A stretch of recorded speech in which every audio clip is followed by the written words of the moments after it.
This is the story of one of the most tragic incidents in aviation history. Of how a jumbo jet goes berserk, plunging up and down at 7,300 meters. Of how an innocent mistake made years earlier puts over 500 lives at risk, and how investigators literally stumble on the reason behind the biggest single air crash in history. Japan Airlines Flight 123 is uncontrollable. Next. 3,000.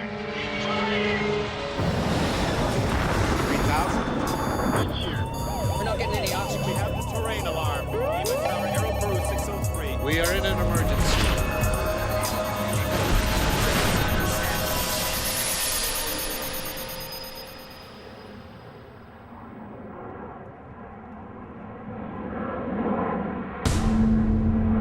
This may be the last video ever taken of Japan Airlines Flight 123. It's late summer, and millions are traveling home for a traditional Japanese holiday. Something exploded.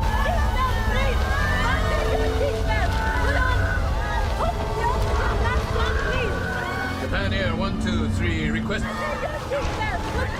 The plane is only 12 minutes into its flight when terror strikes. It's out of control, plunging up and down hundreds of meters at a time. And it's headed straight into the mountains that surround Mount Fuji, the tallest mountain in Japan. On the ground, Japan Airlines staff search frantically for the cause of the problem. In Tokyo, air traffic controllers try to guide the plane to safety, while the pilots resort to desperate measures to keep the plane aloft.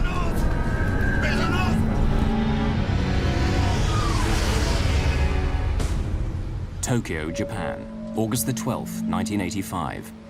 In most of Japan, it's the eve of Obon, when people traditionally honor their ancestors, often returning to their place of birth for family reunions.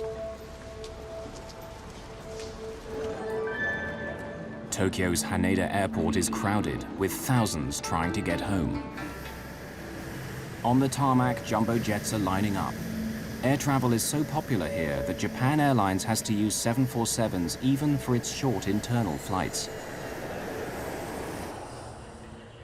Tokyo Area Control handles all aircraft over central Japan, including those on their way to and from the city's two big airports, Haneda and Narita.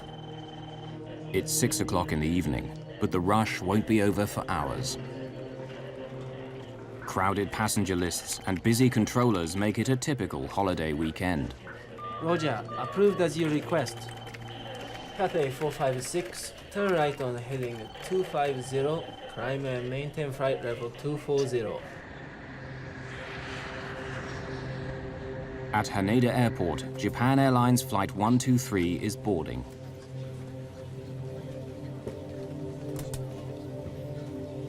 Among the passengers is young Yumi Ochiai. She's actually a flight attendant for Japan Airlines, but today she's off duty.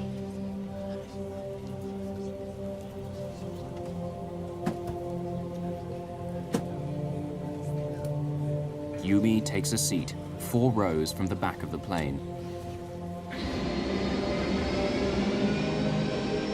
At 6:12 in the evening, Flight 123 takes off, heading for the industrial city of Osaka, 400 kilometers to the west. It's filled almost to capacity, 509 passengers and a crew of 15. Air 123, contact Tokyo departure. Roger, Japan Air 123. Air 1. Captain Masami Takahama is 49 years old and one of the airline's senior training captains.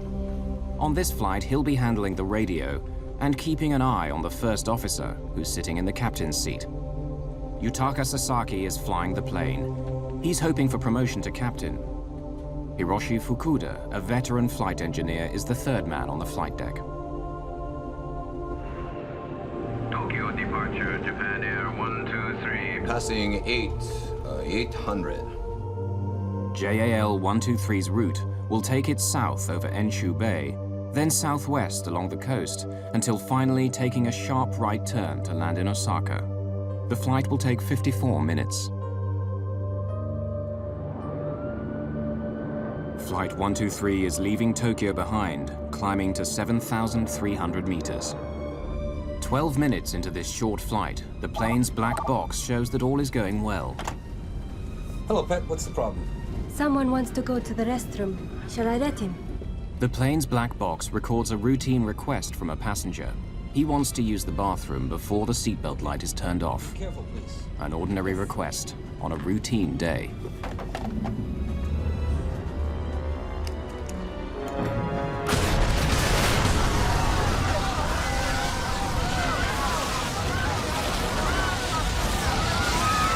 Something exploded.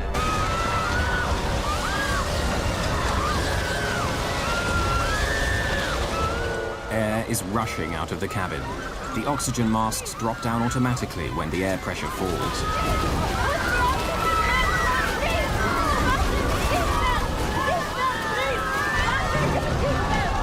The explosion, the sudden loss of pressure in the cabin.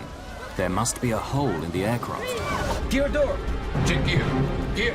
What? Check gear. Gear. The pilot's first thought is that the landing gear doors have blown off. Squawk 77. 7700 is the emergency code. When the crew radios this code to the ground, air traffic control will know the plane is in trouble.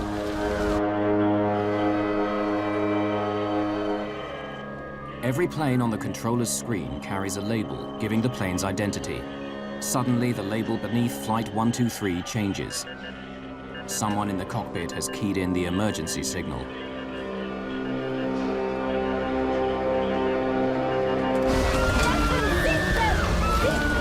The plane's crew members are baffled. They know only that there's been a loud noise, some sort of explosion, a subsequent drop in cabin pressure, and a growing loss of control. Yet their instruments offer no clues to the mystery. Engines. All engines okay. Ominously, the pilots can't get the plane to respond. It's dropping. Right turn. Right turn. Hydraulic pressure. It's dropping. The plane's flight controls are powered by hydraulic pressure. The elevator, which makes the plane go up and down, the rudder, and ailerons, which make it turn. On a big modern jet, all these are too heavy to operate with cables and levers. Instead, they're controlled by hydraulic fluid, which flows in pipes around the aircraft. It's the lifeblood of the plane. Tokyo, Japan Air 123, request immediate. Trouble. Request return back to Haneda. Over. Roger, approved as you request. Turn right heading 090. Put the mask on securely. Put the band around your head like this. Don't bang so much. Yes. Crew members, please help out with the oxygen bottles. Prepare the oxygen bottles, please. Don't bang so much. Turn it back. It won't go back. Nothing seems to be working. All the controls are dead. They're 7,300 meters up in the air, traveling at nearly 540 kilometers an hour, and unable to control the plane. In the growing uncertainty of the situation, the pilots know they need to get down fast. Descending. The controller is puzzled. Instead of making the anticipated 180-degree turn back to the airport, the plane now veers off its course, but not towards Haneda. No, 123. Negative. Please confirm that you are declaring emergency. That's right? That's affirmative. Request the nature of your emergency. Hydraulic pressure on loss. On lost. No. Look. On lost. Yes. The company, please make a request to the company, please. You want to make a fuss? The crew seem paralyzed and don't radio the airline or answer the tower. The officials on the ground don't know that the plane has lost its hydraulic power, but their screens tell them it's flying erratically and is possibly out of control. Right turn, descend. Look at his altitude. Up and down. But now, uncontrollable. Put your heart into it or it'll stall. The hydraulics failure has caused a serious problem. For the last few minutes, the plane has begun flying in an alarming pattern. First, it climbs steeply, then tips over and goes into a terrifying dive of 1,200 meters, only to level off and begin to climb again. This repeats itself over and over again. The pilots cannot understand this bizarre behavior. and they are powerless to stop it.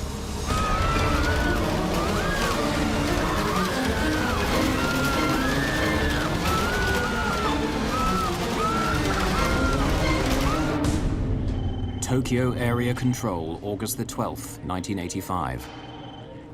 The controller receives an emergency signal from a jumbo jet that left Haneda Airport 13 minutes ago. Tokyo, Japan Air 123, request immediate. Trouble. Request return back to Haneda. Over. Put the oxygen mask. In the cabin, confusion and panic spread like wildfire. There's been an explosion, and now some passengers are gasping for air. Seatbelt! Seatbelt, please! Hydraulic pressure has dropped! The plane's precious hydraulic fluid is gone.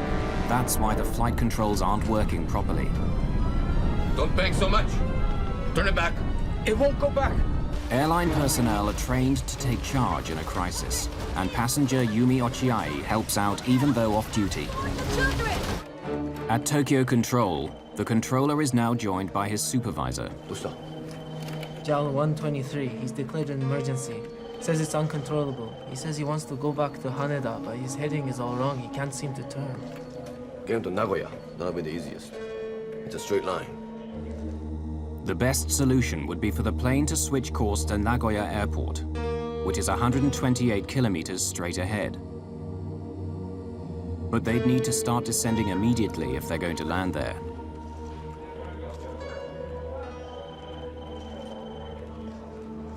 Right, your position 72 miles to Nagoya. Can you land at Nagoya? Negative. Request back to Haneda.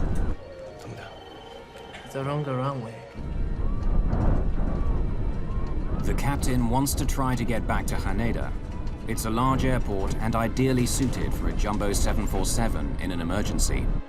But it's in the opposite direction. If he can get it down. 123, can you descend? Roger. But the black box shows that he doesn't descend. Without control of the aircraft, they can't. In the thin atmosphere at this altitude, the passengers are finding it difficult to breathe. People without oxygen masks may soon become unconscious. The situation worsens as some of the masks at the back of the plane run out of oxygen. It's been 5 minutes since the explosion, and a flight attendant is finally able to call the cockpit with news about what's happened to the plane.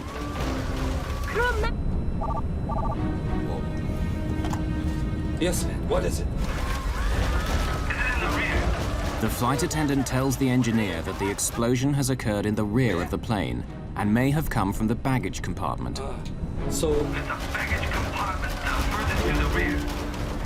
Listen, right now the baggage compartment right at the back has collapsed. I think we'd better descend. They need to get down quickly before the passengers become unconscious.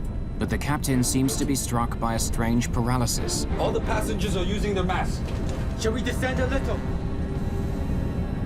The captain does not reply. It's possible that by now he and his crew are suffering from hypoxia, or lack of oxygen to the brain. The R5 pet? At this altitude, the oxygen in their blood starts to fall. First, their judgment may become impaired. Eventually, they may lose consciousness. The R5 pet? Yes, I understand. Captain, the R5 masks have stopped! At the R5 door, the situation is becoming critical. The oxygen supply has failed.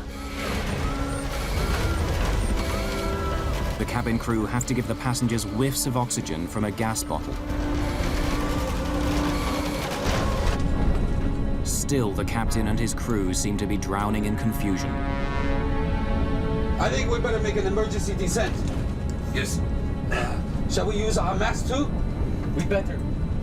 I think we better use the oxygen mask. Yes. But they don't put on their masks. No one knows why. It might be indecision or hypoxia beginning to cloud their judgment.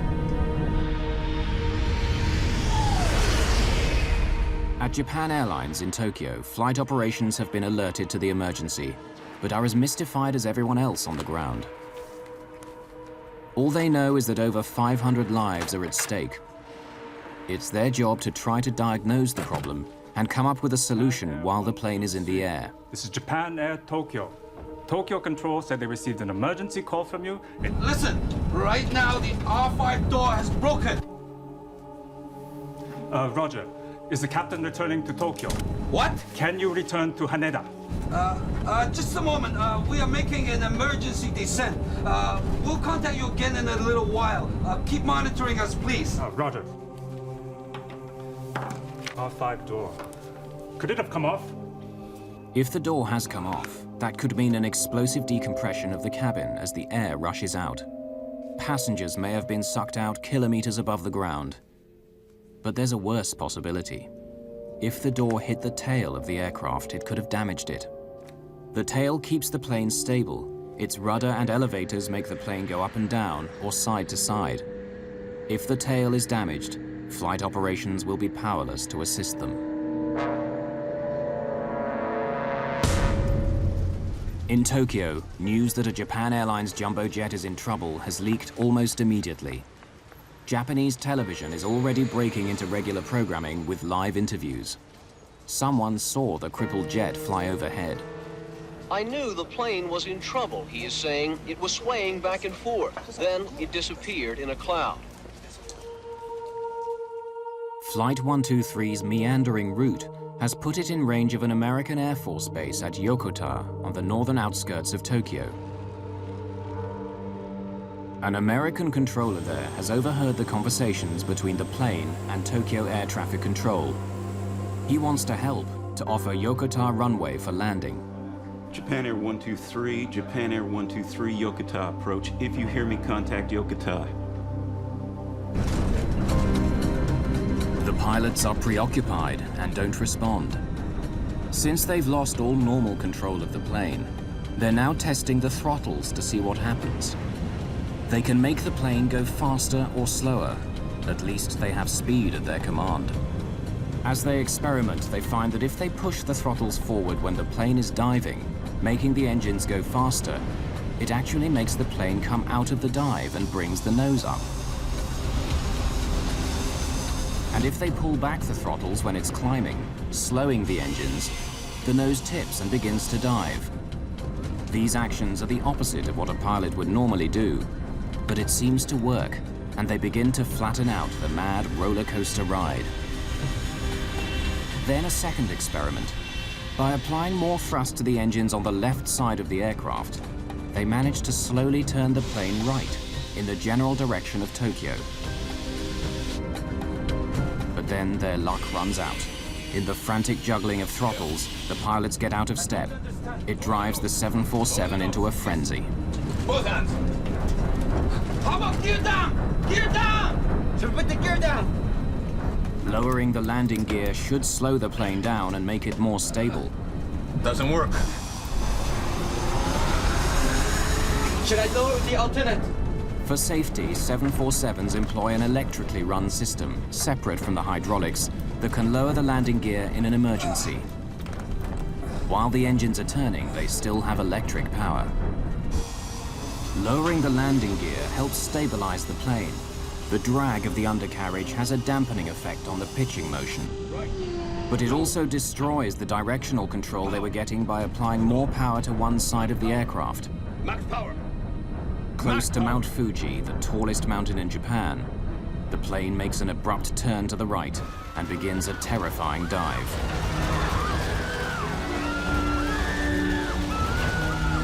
The plane is falling at 900 meters a minute, twice the normal rate of descent. We're going down. Heavy. Is the wheel all the way? All the way. It's all the way. Heavy. Hit the gear down. Gears down. There is no need for alarm. The plane's black box records the flight attendant still trying to calm the passengers. Japan Air 123, uncontrollable. And he's gonna hit the mountain. Tokyo Control, good day to you, sir. This is... All station except the Japan Air 123. Keep silent until further advised. Uncontrollable! Understood. Do you wish to contact... Stay with us, please. Stay with us. Just as suddenly, the plane comes out of its dive. They've dropped over 3,000 meters. They're now in amongst towering mountains, but at least there's more oxygen at this altitude. The pilots have been fighting the plane for an intense 22 minutes since the explosion. This may be hopeless. The hydraulic fluid is all gone. It's uncontrollable. Hey, mountain! Up! The ring! Yes! Right! Good eat the mountain! Back forward! Applying maximum power in order to lift the nose is their only option. We're gonna hit it! Right! Power! Keep trying! In their efforts to control the plane, they've allowed the speed to drop too much. To escape the mountain, they need maximum power to generate more speed and more lift. Gaining speed! Stick with it! Stick with it! It's pushed all the way! We're losing altitude! Go lower the nose! It's lowering! We're going down! The passengers grasp the seriousness of the situation. Many of them prepare for the end. But increasing power to avoid the mountains has caused the plane to resume its wayward up and down motions. Having run out of options, the crew is forced to repeat the same futile procedures over and over. They've been fighting the plane for nearly 30 minutes now. Japan Air 123, Japan Air 123, Yokota. The air traffic controllers, Japanese and American, are desperate to help, to give Flight 123 any information or reassurance they can. Request radar vector to Haneda. Roger, understood. Keep heading 090. But frustratingly, the plane continues heading off to the northwest, away from both Haneda Airport and Yokota Air Base. Now, with every rise and fall of the plane, they're barely above the mountaintops. Can you control the aircraft now? An ominous silence descends on area control. Japan Air 123, switch radio frequency to 119.7. 119.7, please. They try changing radio frequency. If you can, change the frequency to 119.7. There is no reply. If you read come up on 119.7, we are all ready.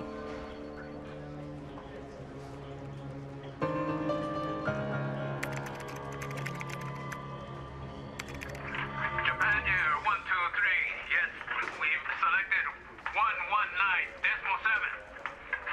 What is our position? Your position 4-5 miles northwest of Haneda. In the tensions of the moment, the controller is a bit confused and mistakes the plane's distance from Haneda. Northwest of Haneda? How many miles? Yes, that is correct. On our radar, you're 55 miles northwest. We are ready for your approach at any time. Yokota is also available for landing. Let us know your intentions. Over. At Haneda Airport, emergency services are being mobilized for the plane, wherever it can touch down.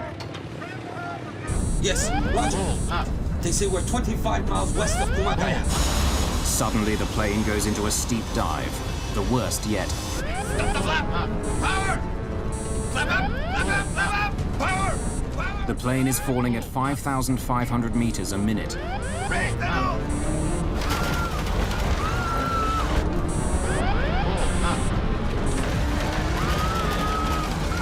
Flap up! Flap up! Flap up! Hit up! Raise the nose! Raise the nose!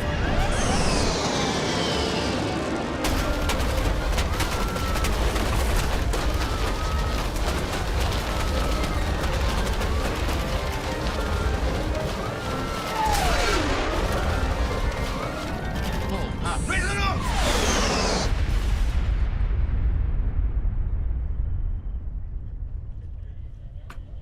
Japan Air 123.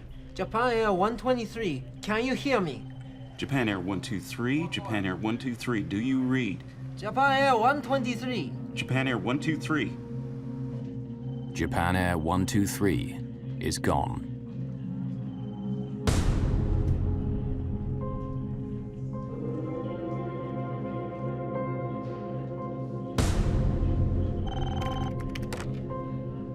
At Tokyo Control, they've lost contact with a Japan Airlines jumbo jet full of passengers. An American plane flying in the area has been listening in to the drama of Flight 123 and reports seeing flames in the mountains some 100 kilometers west of Tokyo. One of the C-130 pilots later said that they even guided a rescue helicopter to the scene. And American Marines stood by ready to rappel down to the burning wreckage. But before they could do so, they were ordered to return to base. Rivalry between the various Japanese emergency forces is reported to have caused confusion and delays as the victims of the crash wait for help.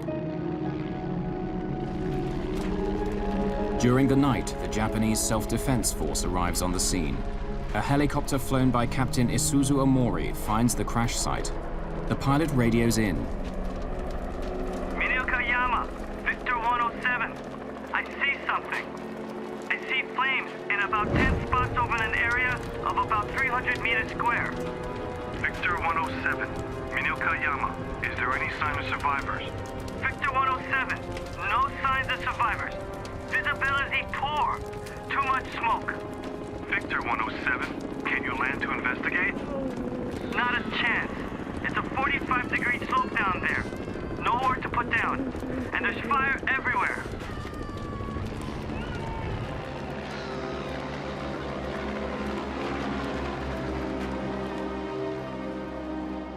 Seeing no sign of survivors and unwilling to risk a landing at night, Captain Omori returns to base.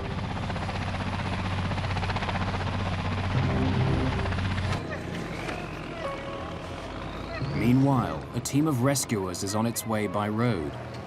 But since they don't expect to find anyone alive, they spend the night in a village 68 kilometers from the crash site.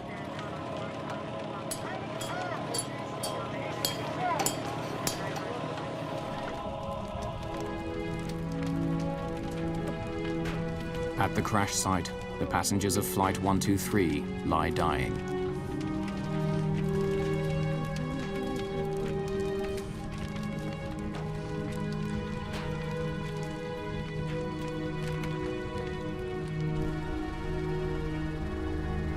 The next morning, the last moments of Flight 123 start to become clear. The 747 sliced a path through the trees near the top of Mount Osutaka, one of the mountains north of Mount Fuji. The plane finally hit a ridge several hundred meters further on and exploded. The wreckage and passengers then tumbled down the steep side of the mountain. It's now 14 hours after the crash, and the Japanese Self-Defense Force rescue team arrives at the scene.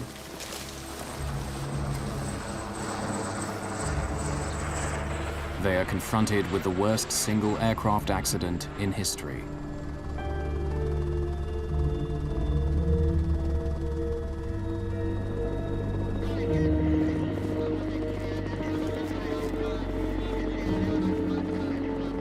They're shocked to find a survivor.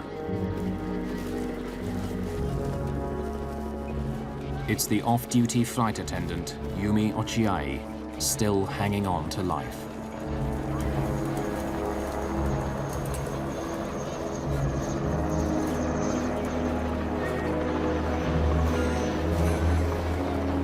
And she is not the only one. Rescuers find a 12-year-old girl wedged in the branches of a tree and airlift her to safety.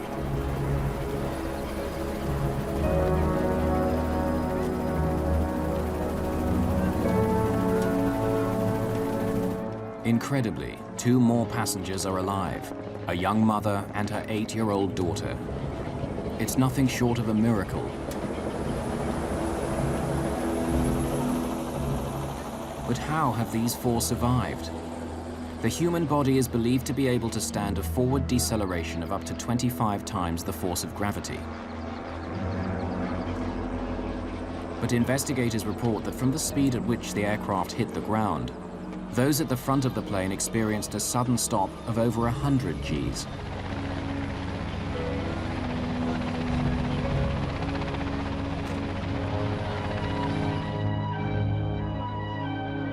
The 4 survivors are hurried to a hospital in Fujioka City.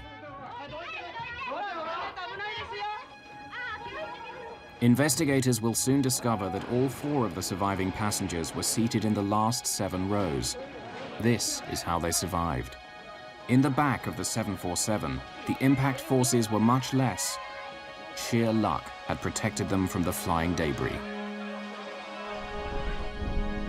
Yumi Ochiai has a broken pelvis and a fractured arm. She tells a disturbing story of what happened as she lay on the mountain, awaiting rescue, and that many more passengers survived the crash. After the crash, I heard harsh panting and gasping noises from many people. I heard it coming from everywhere, all around me. There was a boy crying, "Mother." I clearly heard a young woman saying, "Come quickly." Suddenly, I heard a boy's voice. "Okay, I'll hang on," he said. It sounded like the voice of a boy of about school age. In the darkness, I could hear the sound of a helicopter. I couldn't see any light, but I could hear the sound, and it was quite near too. "We'll be saved," I thought, and waved frantically. But the helicopter went farther away. "Don't go," I waved desperately. "Help," but it faded. I could no longer hear the voices of the boy or the young woman.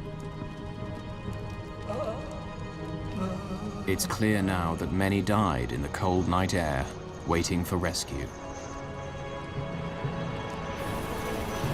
The crash of this jumbo jet would normally be a strictly Japanese affair, but it sets aviation alarm bells ringing around the world.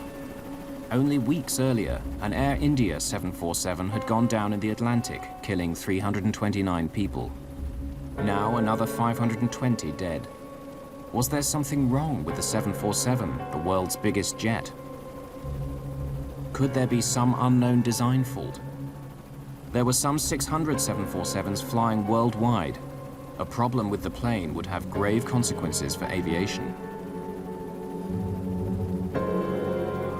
Ron Schleid, a top investigator with America's National Transportation Safety Board, the NTSB, was assigned the case. So it was a very big concern on our part about whether there was a problem with the 747, an airworthiness problem. And so we had to jump on this very quickly to learn what happened. At the Washington headquarters of the NTSB, the chairman was extremely concerned of the potential consequences for world aviation. He wrote a personal note to his opposite number in Japan, begging him to invite the NTSB to join the investigation as guests. During the late 70s and 80s, Ron Schleid was involved with many of the major foreign investigations for the NTSB. He's familiar with the sensitivities of working with foreign governments and heads to Tokyo, where he'll meet the rest of his team, representatives from Boeing, the plane's manufacturer, and an engineer from America's Federal Aviation Administration. When I arrived in Tokyo, the atmosphere in Japan was extremely stressful. The news media were everywhere. There was a tremendous amount of anger. Once in Japan, Schleid found that the local Japanese police had taken over the investigation and were treating it like a crime scene, diligently observing his team's every move. Everyone was considered suspicious. Japanese airline personnel, Boeing personnel, were considered suspicious. They weren't even allowed to go to the accident site. Schleid had to wait for 2 days before the Japanese authorities would allow him to visit the site. I was able to convince the Japanese to allow us to take Boeing people to the site with the stipulation that the Boeing people stuck very close to us, and we supervised them while they were on scene. They could not operate on their own. Schleid found that to gain access to the site, the Japanese had quickly constructed helicopter landing pads.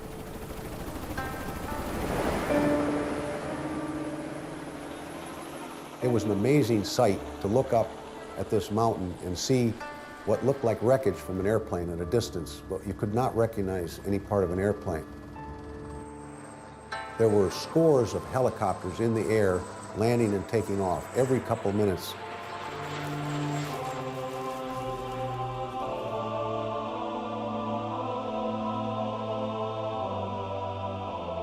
Amidst the wreckage of JAL 123, Schleid found that some families of the victims had managed to scramble to the remote mountain site on foot and build shrines to their loved ones. From above, flowers rained down on the investigators. I recall these big white, I believe they were Chinook helicopters, flying over, and there were families aboard the helicopters looking at the accident site. They were quite high, and they were dropping flower petals down onto the accident site. The one thing that we found when we got to the accident site was that many of the passengers had a lot of time to think about the end. And they found many, many notes written on pieces of paper, anything they could get their hands on. My darling wife, life with you has been wonderful. Our children have grown up to be people I am proud of. I never dreamed that the dinner we had last night would be our last together. Passengers were able to think and realize that they were out of control and maybe going to crash, so they wrote notes to their loved ones and left them in the back of the seats or in their pockets.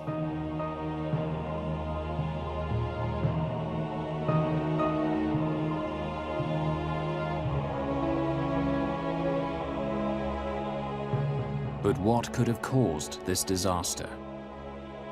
Neither the heart-rending letters nor the tangled wreckage yet yield any answer to what happened to Flight 123. Still, the main thing the investigators have to go on are the words on the plane's cockpit voice recorder, those of the plane's flight engineer who had said that door R5 was broken. They believe that the door has somehow come off in flight, crashed into the tail, and damaged the plane's flying surfaces, the horizontal stabilizer, which makes the plane go up and down, the rudder, which controls side-to-side movement. But then, a piece of news that destroys that theory totally. The door had not come off. It's found by the investigators amidst the wreckage. The flight engineer was wrong. Right now the R5 door has broken. The warning light on his panel led him to believe that the door had failed in flight. But the alarm may well have been set off by a short circuit in the electrical system, caused by the ceiling collapsing in the explosion. It was not a broken door that caused Flight 123 to crash. The investigators would have to look elsewhere. Stop the flap! Power! Power! Power! Flap up! Flap up! Flap up! Flap up! It's up! Raise the nose! Raise the nose!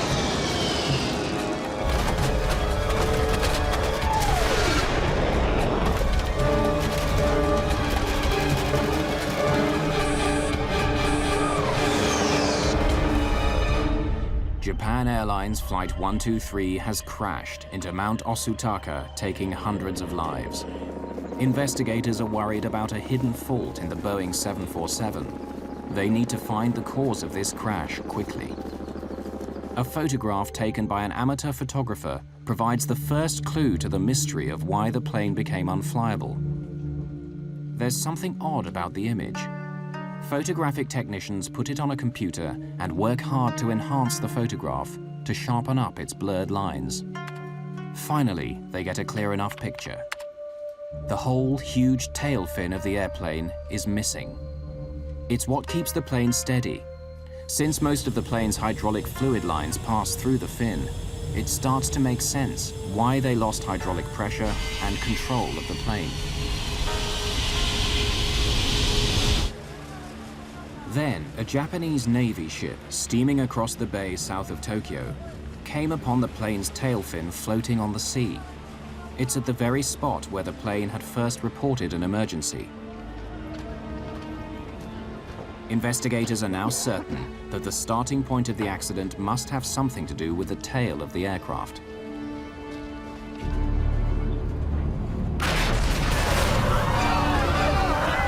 They review the known facts. Something had caused the ceiling at the back of the plane to collapse. There had been an explosive decompression of the aircraft. Whatever it was also ripped off the tail fin and the main hydraulic lines with it, making the plane uncontrollable. This may be hopeless. The hydraulic fluid is all gone. I'm lost. Explosion, decompression, loss of the tail fin and hydraulic failure. The investigators need to find out what links these four elements together.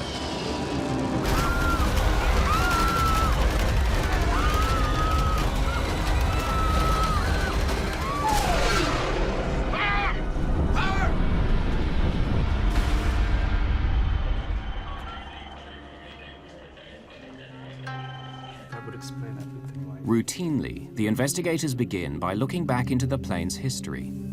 And they make an intriguing discovery. The plane had been in another accident 7 years earlier. The pilot landed the plane with its nose too high. The tail struck the ground and scraped along the runway. There had been a repair to the rear part of the airplane, including the rear pressure bulkhead. All modern jets, aircraft, when they climb, they have to be pressurized to keep the cabin to a reasonable level for the passengers. So let's take a 747. When the 747 is on the ground, it's actually somewhat oval-shaped. And as it climbs and pressurizes, it becomes more circular. The rear pressure bulkhead is like a huge metal umbrella lying on its side at the very back of the plane. Its purpose is to stop pressurized air escaping from the cabin out through the tail of the aircraft. It must be very, very heavy and strong because the forces are tremendous. They're over 8 psi differential, a lot of pressure. The design of 747 aft pressure bulkhead was what they call a dome. And it was designed to take the pressure with a lot less heavy metal, and it's a typical design. It's a pressure dome. 7 years earlier, Japan Airlines called in Boeing to repair the cracked bulkhead. Boeing engineers spliced a new panel into the damaged bulkhead. But at the accident site of Flight 123 in 1985, Ron Schleid stumbled across a piece of wreckage that unraveled the whole mystery. It was a piece of this new panel that had been spliced into the bulkhead. The repair had in fact not been done correctly. There was only one row of rivets holding that joint together, where there should have been 2 rows of rivets holding the joint together. To explain to the Japanese investigators what he discovered, Ron Schleid sketched out how the repair should have been made and the mistake that had been made. It was a catastrophic error. The rivets were carrying twice the force they should have been. One of the FAA engineers there did some calculations for us based on this earlier repair of the bulkhead. And his theory was if the repair wasn't done correctly, for example, if they had not put the rivets in properly and they only had 1 row of rivets holding the bulkhead together versus 2 as designed, that it possibly would fail prematurely. The FAA engineer calculated that the faulty repair to the bulkhead would fail after 10,000 flights.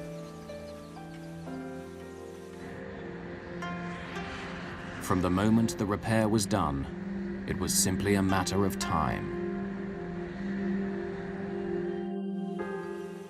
The investigators found that a simple human error had led to this. Raise the nose! Raise the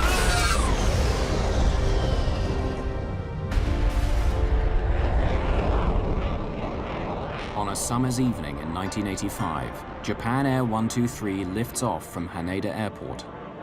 It's the 12,319th takeoff since the repair of the damaged bulkhead, a repair that the investigators calculated would only hold for 10,000 flights. As the plane climbs to 7,300 meters, the air outside gets thinner and thinner, but the air inside the cabin is pressurized for the passenger's comfort. The difference of pressure between the passenger cabin on one side of the bulkhead and the unpressurized tail on the other stretches the bulkhead and its faulty repair to the breaking point. In a test which duplicated these conditions, cracks began to appear and lengthen around the rivet holes until the bulkhead snaps. In an instant, pressurized air from the cabin blows a hole in it 2 to 3 meters square, bringing down the ceiling around the rear toilets. The highly pressurized air blasts its way into the tail fin of the aircraft and simply blows it off. From that moment on, the plane is doomed. The pilots don't know, and will never know, that most of the tail of their aircraft is missing, blown off into the sea below along with the crucial hydraulic lines that allow them to control the plane. It all finally makes sense. Without the stabilizing influence of the tail, and with the loss of ability to control the rudder and flaps, the pilots cannot control the plane. The giant aircraft now oscillates in a terrifying motion called the phugoid cycle. As the nose drops into a shallow dive, the plane gathers speed, which generates lift. The nose rises again, and the plane begins to climb until it loses speed, tips over, and begins to fall again. The whole cycle repeats itself over and over again. Flight 123 is now plunging up and down in terrifying dives, sometimes several hundred meters at a time. It really could be considered a miracle that the pilots were able to keep the airplane flying for 30 minutes or more after having lost all the hydraulics in their flight controls. But it kept circling and eventually worked its way into the mountains, and it became impossible for them to land. There was no real alternative for them at all, except to fly as long as they could and hope for some miracle, which never occurred. Lower the nose. Lower the nose. Yes. Both hands. How about gear down? Gear down! Put the gear down! To understand what the pilots were up against, 4 hand-picked flight crews were placed in a simulator and confronted with the same situation. Not one of them could land the plane. The pilots of Flight 123 managed to keep their plane in the air for 30 minutes, much of it among high mountains. An amazing feat of flying. Back in Tokyo, as the cause of the JAL accident was identified, Ron Schleid had to break the news to his colleague from Boeing, one of the top designers of the 747. The simple truth was that a single row of rivets had been used when a double row was required. And when we described our findings to him, you can imagine this Boeing man became very, very upset. Personally was crying because of the fact that his airplane that he designed and then the people that did the repair, because it was Boeing people that designed and did the repair, had made an improper repair that caused the airplane to crash. The Japanese police wanted to bring criminal charges against Boeing for its part in the tragedy, but the prosecutors decided not to go ahead. Boeing's reputation was damaged, but if they could derive any comfort at all from this tragedy, it was that there was no inherent fault in the 747. The plane continues on to become one of the most successful civil aircraft of all time. However, Japan Airlines, the innocent party, had no such comfort. After I left the scene and came home, it was my understanding that one of the senior Japanese Airlines maintenance managers actually committed suicide. The Japanese Airlines president resigned. The bookings slumped. Rumors abounded in Japan that the airline was indeed guilty and that Boeing was just taking the rap for a valuable customer. It's taken years for Japan Airlines to recover from this experience, the worst single plane crash in history.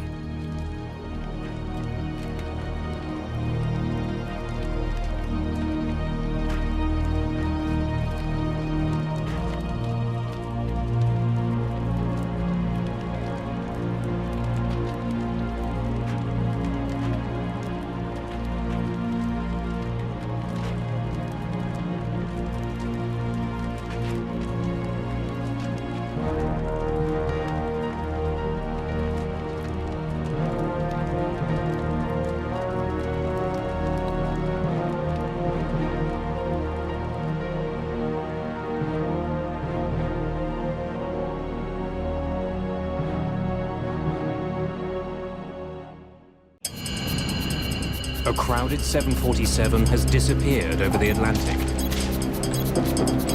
Air India is not showing up. Pieces are found scattered on the ocean surface. But the vital clues are deeper than any air crash investigation has ever gone. In this accident, we had nothing. It was just mind-boggling. An international recovery effort goes to the very bottom of the sea to rebuild the shattered plane. What they discover will send shockwaves around the world.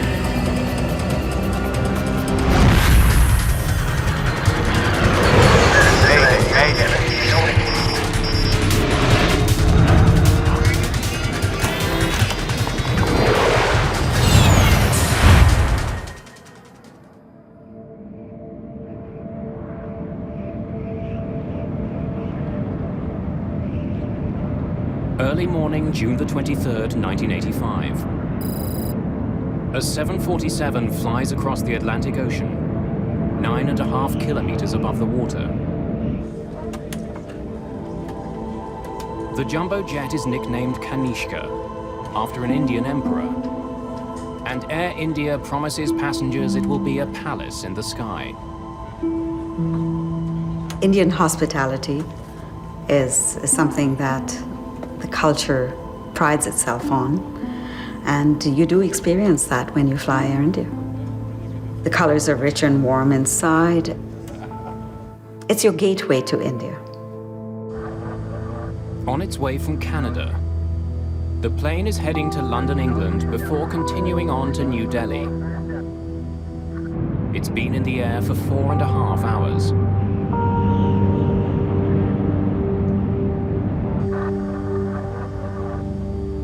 Captain Hansay Narendra is a veteran Air India pilot. Satwinder Binder is a captain too, who's serving as first officer on the flight. As the plane nears land, Binder talks with the flight's purser. Yes, sir? Inshah, do me a small favor. At the back of the plane, seat 54, a boy is sitting there. He just wanted to have a look in the cockpit. Can I send him now? After about 15 to 20 minutes.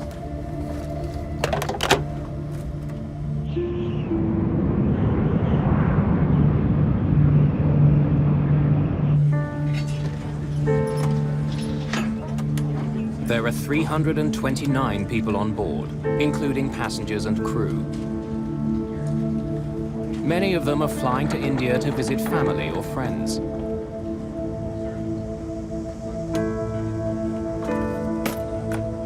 Vishnu Pada is traveling to India with his 2 daughters.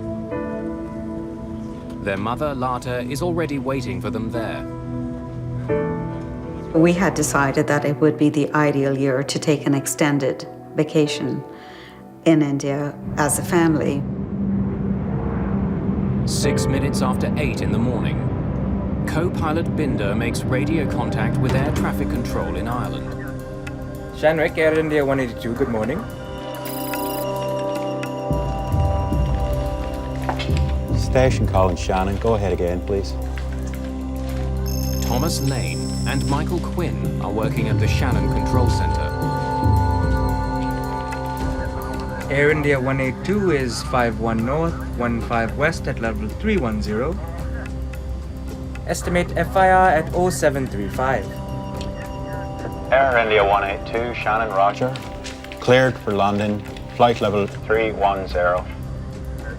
Air India 182 is cleared to London, maintain 310.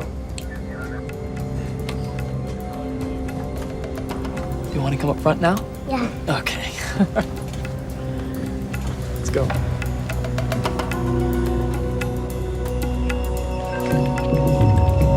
It's a light morning at Shannon Control. They're dealing with just 3 planes. But something peculiar has happened. The signals are all jumbled up. The signals on radar merged so that it was totally impossible to read the call signs and flight levels of any of the 3 aircraft. The Air India 747 is flying at 31,000 feet. A TWA jet is several thousand feet above it, and a CP flight is 2,000 feet higher. All are traveling east. Because the planes are stacked on top of each other, the signals have merged on the controller's two-dimensional screen. Tom moved the tracker ball on radar and separated the signals.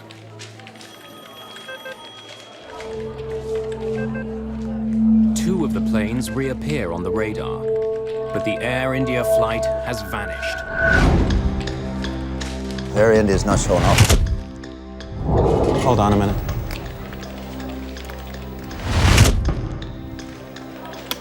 Air India 182, do you read?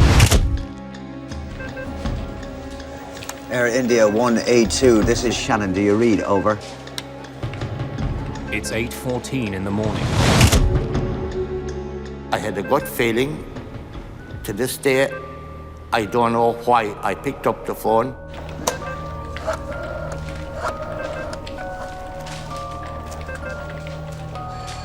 Yes, it's Michael Quinn at Shannon. We have a plane off radar. Normally, a distress call to search and rescue isn't made until a plane has been out of contact for more than 20 minutes. The Air India flight has been missing less than 60 seconds.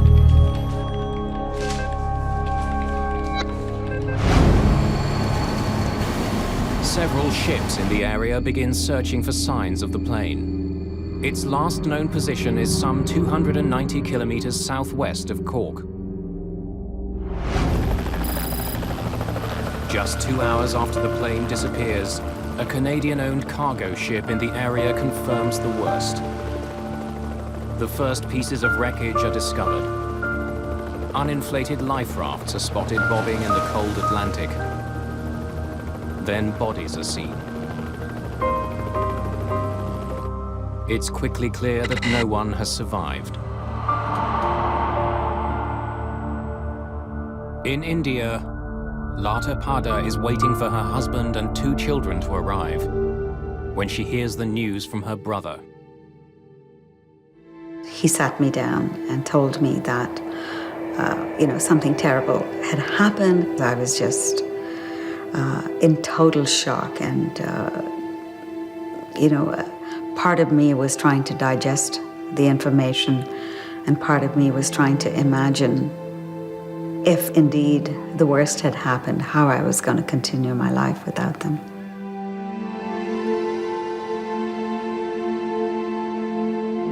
Dozens of bodies arrive in Cork. Many more will follow. Now investigators are faced with the enormous task of finding out how they died and what had caused the crash of Air India Flight 182.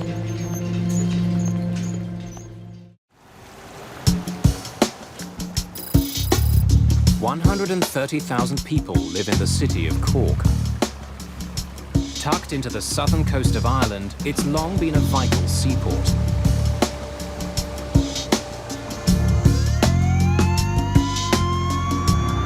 On June the 23rd, 1985, a gruesome cargo begins arriving at the city's docks. Just hours after Air India Flight 182 crashes into the sea, bodies and wreckage are brought in by boat. Dr. Cumin Doyle is a pathologist at the Cork Regional Hospital. The first bodies arrived at 4:45 p.m. on that Sunday afternoon, and at 12 midnight we had 130 bodies. Doyle and his team will examine the bodies to see if they can find any signs of what caused the crash. It's an enormous undertaking for everybody involved, the hospital personnel, the police, the Navy, the Army, and pathologists like ourselves, but we just had to get on and do the job.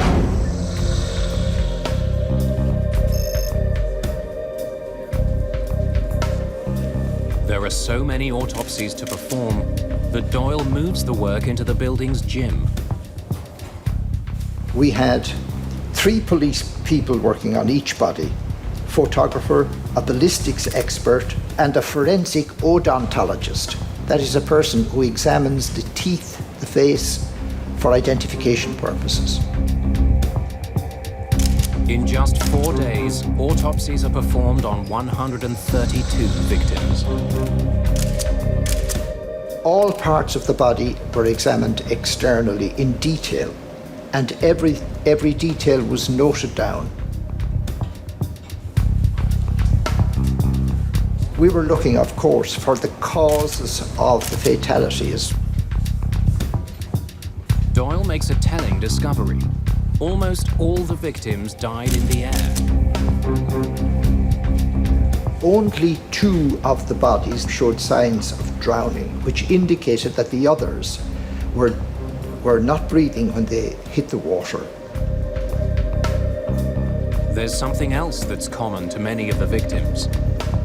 A large number have had their clothes torn off.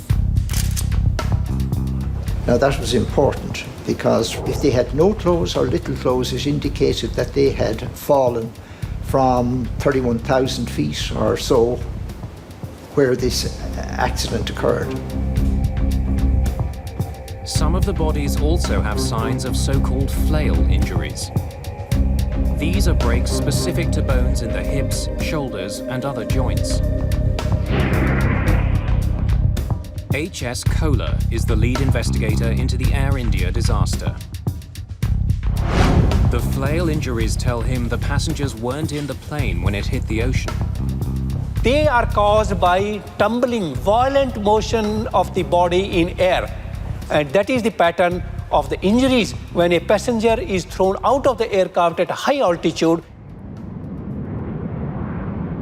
The autopsies show that somehow the plane had been ripped apart high above the water. Passengers were thrown into the sky long before the plane crashed. Based on the injuries, we could only say that the plane had broken up at 31,000 feet. We couldn't say what the cause of the breakup was. The biggest challenge in this accident was that we had no physical evidence available to us in this accident in terms of wreckage, in terms of passengers, crew, or in terms of eyewitnesses. In this accident, we had nothing. The most important job of the investigators is to try to find the plane's black boxes. The 2 devices record cockpit conversation and other technical information about the flight of the plane.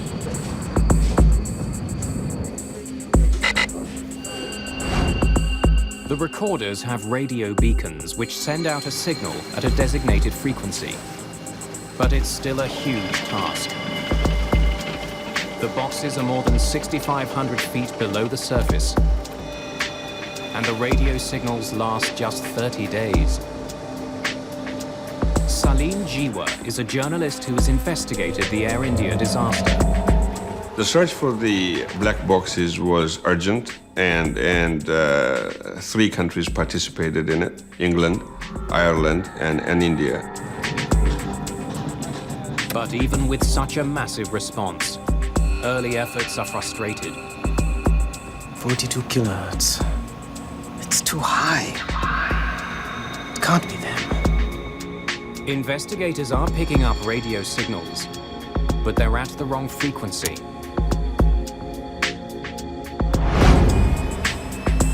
As the search continues, H.S. Kohler and his team study the maintenance history of the plane. They want to know if an undetected flaw had caused the jet to come apart in flight.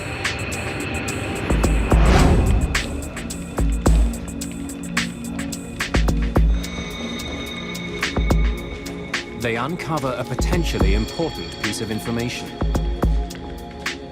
The Air India jet was flying with 5 engines.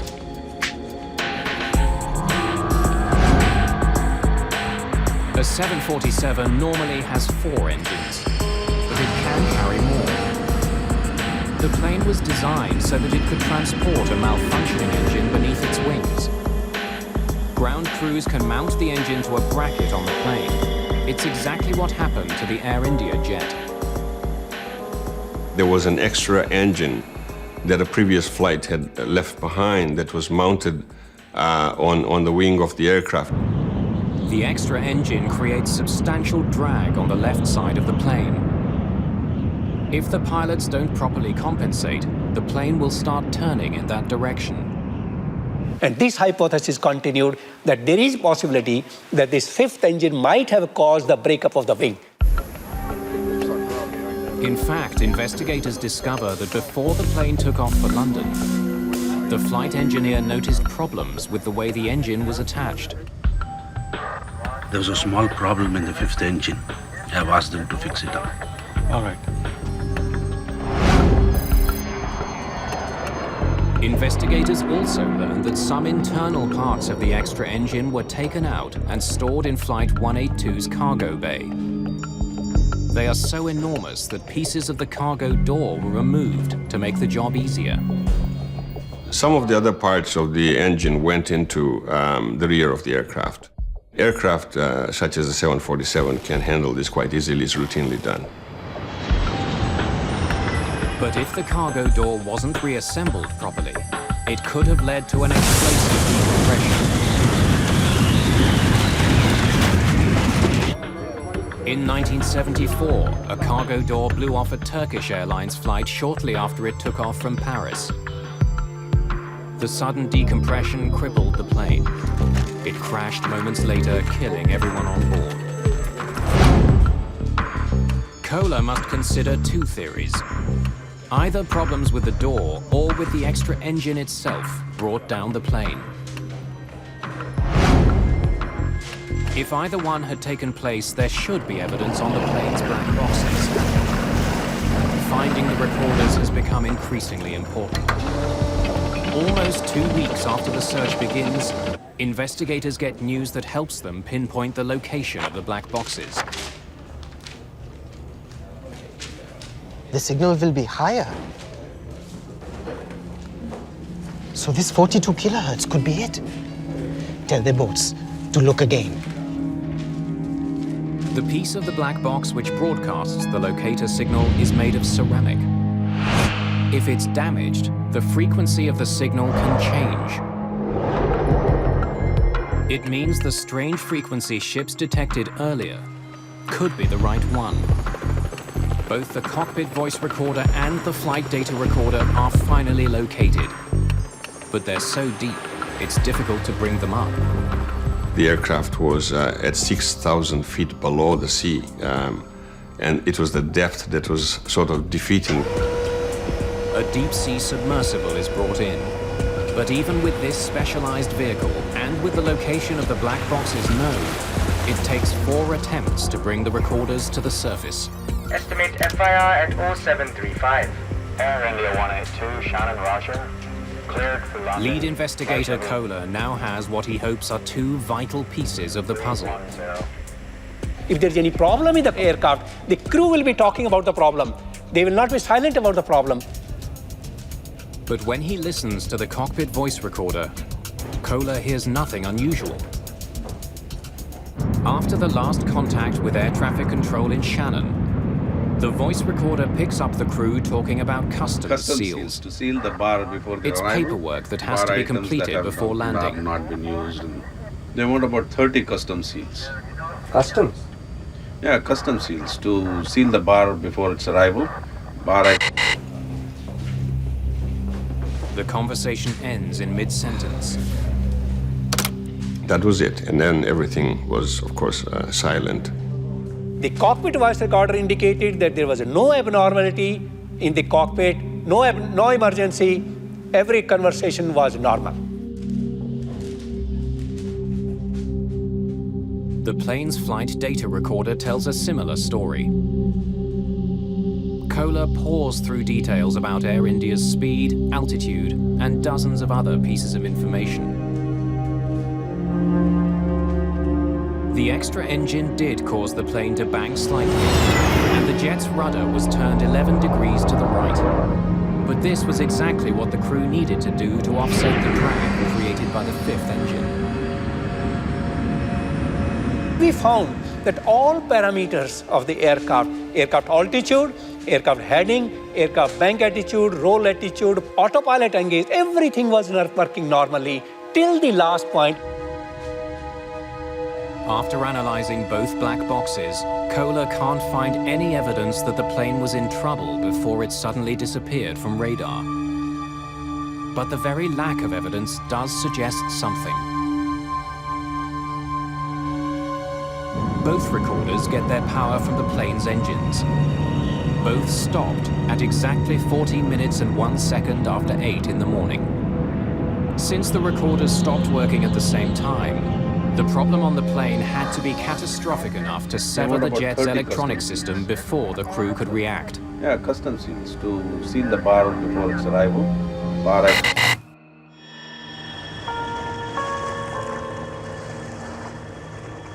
Investigators are becoming convinced that there are only two possible explanations for the crash: a devastating decompression or a bomb. They study the wreckage that's been found floating on the surface of the ocean, but it's just a small percentage of the entire plane. And none of it is helpful to investigators. It offers no clues to explain why the plane crashed. We knew there was no fire. We knew the aircraft was performing well.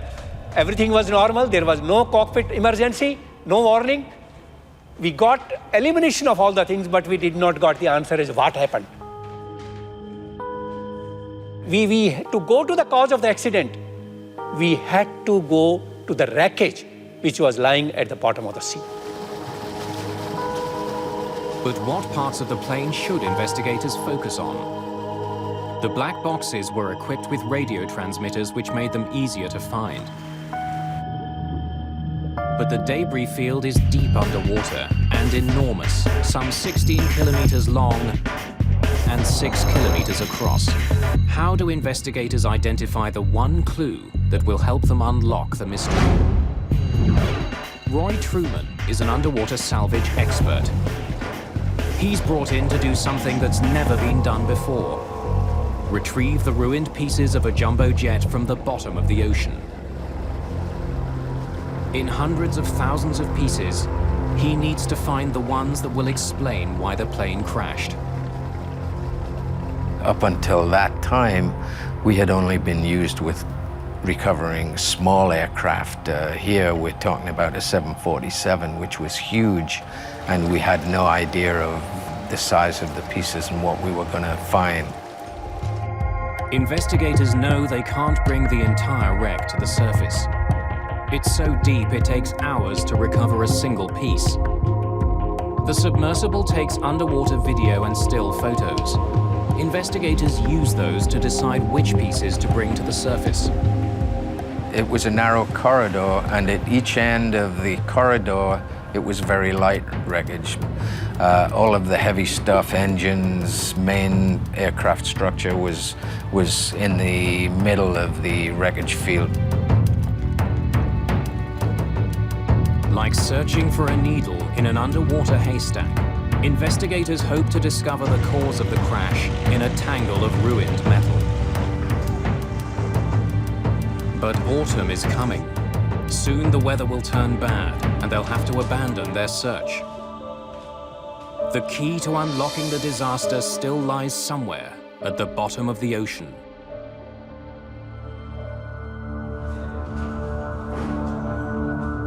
Investigators from India are scouring the ocean floor, trying to find out why Air India Flight 182 fell from the sky. As the work continues in Ireland, there's growing suspicion in Canada that the Air India crash was no accident. As police and investigators sift through the list of passengers on the plane, they find something peculiar. Many of the passengers who were on Air India Flight 182 began their day in Vancouver. They were using another plane to connect to Flight 182. One of the passengers who bought a ticket for that plane never got on. Well, the passenger, we have never identified him per se, but the ticket identified him as M. Singh. It simply had an initial, but no full name. We believe that name to be was fictitious, and that the person never intended to travel. While he never boarded the plane, M. Singh did check in. Next, please. On your way to Toronto? And I want my bag checked through to Delhi. Sir, I can't do that. Your reservation is only confirmed to Toronto. Oh, I am confirmed. This is my ticket. Jeannie Adams is a ticket agent working for You are Canadian on standby Pacific. to Delhi. I can't. Mr. Singh, you are on standby to Delhi. I can't. But then I have to pick up my bag.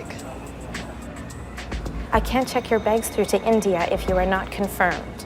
But I am indeed confirmed. Wait, I'll get my brother. He'll tell you.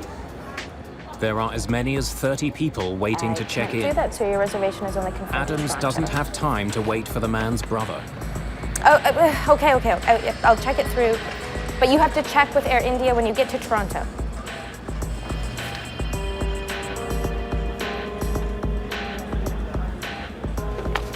Your seat is 10D. Even though Singh doesn't have a ticket taking him to India, his bag is checked straight through. His luggage is loaded, but no one notices that Singh never boards the plane that leaves Vancouver. She broke the rules as they were. She should not have allowed that to go through for New Delhi Interline.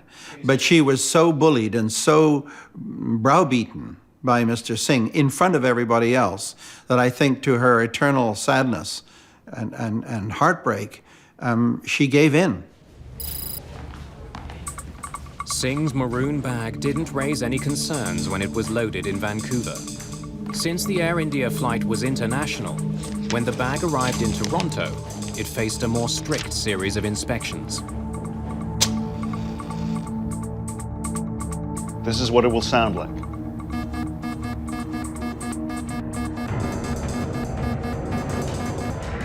John D'Souza is a security officer for Air India.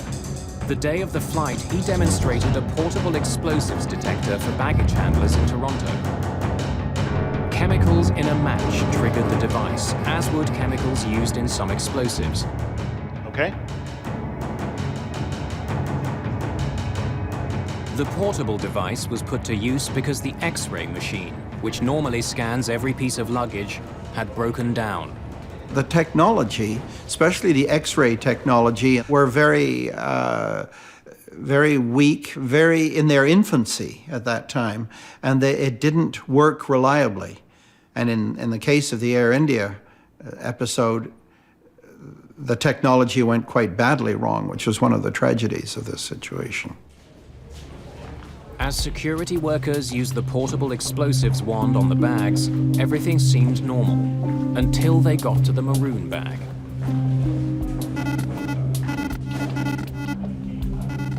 The bag did trigger the device, but the sound it made was very different from the one workers heard during the demonstration. The bag was passed and allowed on board the plane, eventually flying towards England.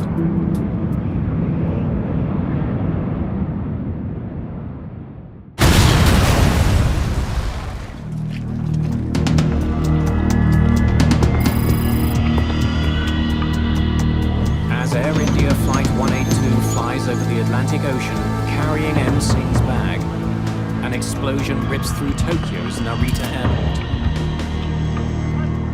Airport. 2 baggage handlers are killed. 4 people are injured. A bomb has been hidden inside another piece of luggage that came from Vancouver. Luggage that was bound for another Air India jet. And it was headed for the cargo hold. When it exploded on the ground, once it was put on, the bag was probably just thumped a little bit, and it exploded as the 2 Japanese baggage handlers were putting it on a conveyor belt. Just as on Flight 182, one of the bags being moved in Tokyo was checked in by a passenger who never boarded the flight. There was no X-ray machines in use at Vancouver Airport. There was nothing to stop that bag from flying to Tokyo. There's a disturbing connection between the Tokyo bombing and the Air India flight. The tickets for the men who checked both bags were bought on the same day by the same customer. The single crash of Air India Flight 182 has suddenly become part of a much larger story.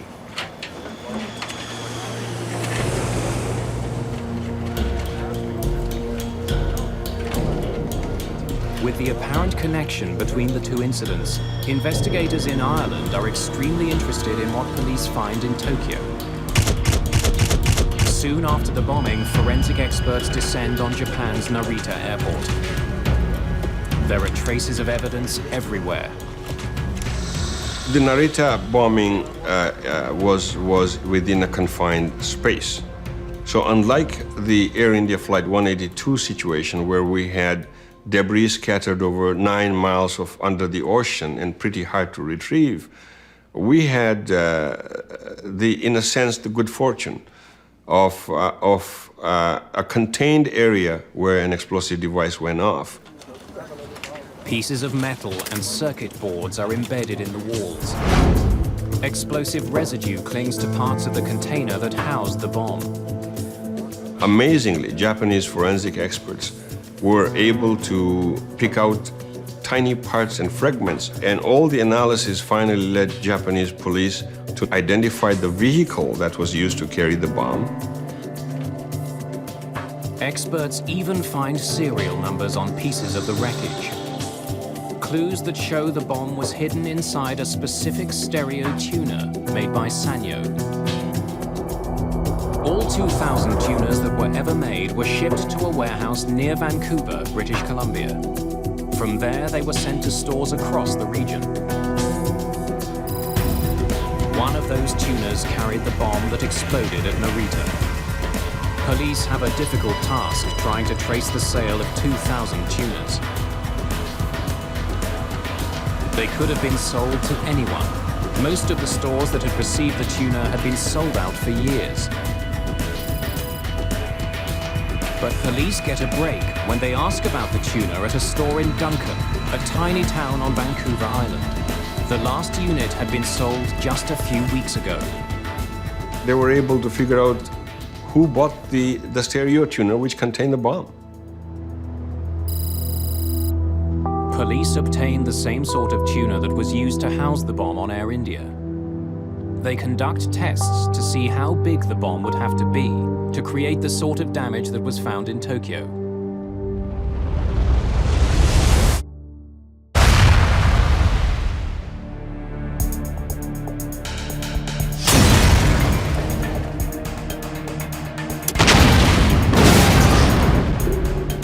There was a progressive experimentation using dynamite to find out the extent of damage particular strands of dynamite would cause.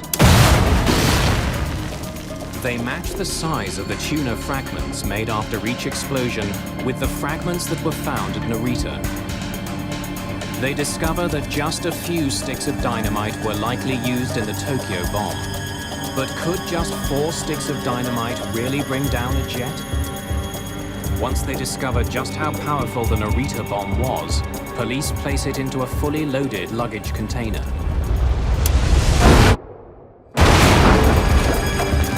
The devastation is enormous. Any decompression caused by an event, an explosive device in the luggage hole, would be sufficient to cause catastrophic results for that aircraft. You don't need much. 4 sticks of dynamite can do the job.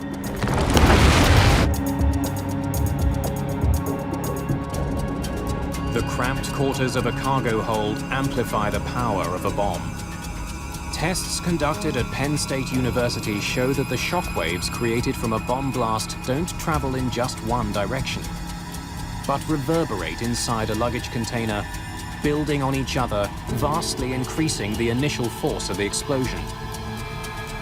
If a bomb had indeed exploded in the cargo hold of Air India, it would have caused enormous amounts of destruction. It's the sort of damage that should have left its mark on the remains of Flight 182. Investigators have a growing suspicion that this plane was brought down by a bomb, but they still have no proof. So the investigators were not only looking for something that was broken that might have caused the failure, but they were looking for signs of what caused the explosion, such as burning or solvent stains or possibly shrapnel in seats. It meant a lot tighter scrutiny of every piece of wreckage. We kept on analyzing each photograph. Is it giving any indication of an explosion? Is it giving any impact damage? Knowing his time is running out, Kola selects a few key pieces of the plane to bring to the surface. Bad weather forces him to leave the rest behind. Kola hopes the bits he does have can prove there was a bomb on board. Each piece that's brought up is carefully mapped to its original position on the jet. One of the most promising sections brought up from the bottom is the floor of the front cargo bay. When we recovered that item, we found that it had holes which are of a very special nature. Penetration from inside to outside at a very high speed. Curling of the edges of that one. And that was indicative of that perhaps this is the place where the explosion had occurred. As many as 20 holes are found. In each, the metal is bent outward, like the petals of a flower. These are classic signs of something being blown out from the cargo bay. On the side wall of the cargo bay, investigators find more clues. Additional holes are discovered, like the ones on the floor. These also appear to have been blown out from the cargo hold. A closer study of the ceiling of the cargo bay also indicates that the ribs connecting it to the fuselage were broken by being forced up.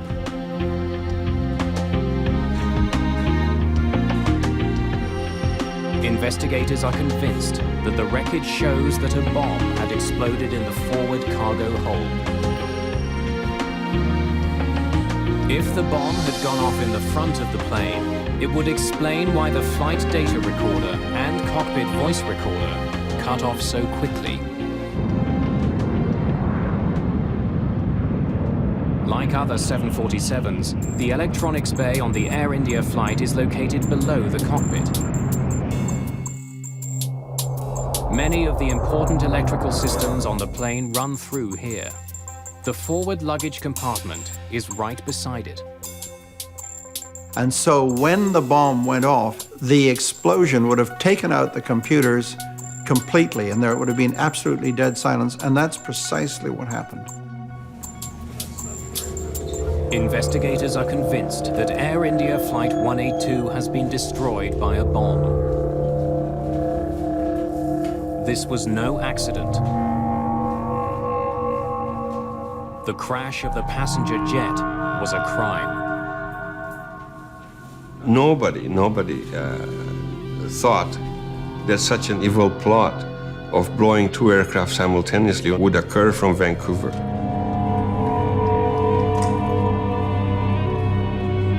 Exhaustive detective work creates a clear picture of what likely happened on board the Air India jet. In Toronto, M. Singh's bag is taken off the Vancouver flight and moved onto the Air India jet. It's put into a luggage container that's eventually placed at the front of the jet, right behind the plane's electronics bay. As the plane sailed over the Atlantic Ocean, the crew had no warning that a bomb was ticking down to disaster. They want about 30 custom seals. Customs? Yeah, custom seals to seal the bar before its arrival.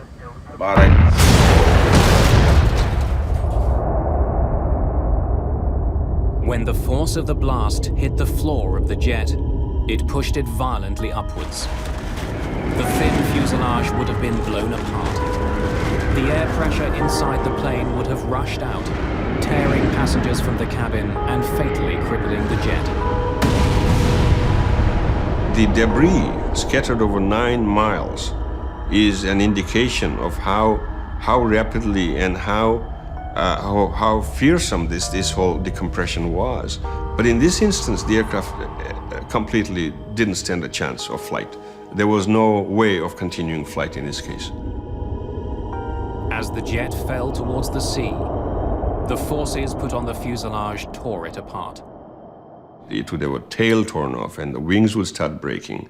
And there's no way of sustaining flight after that. It goes into gyrations.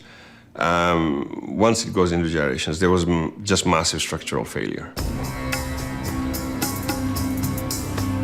After months of painstaking work, investigators believe they have unraveled the cause of the Air India crash.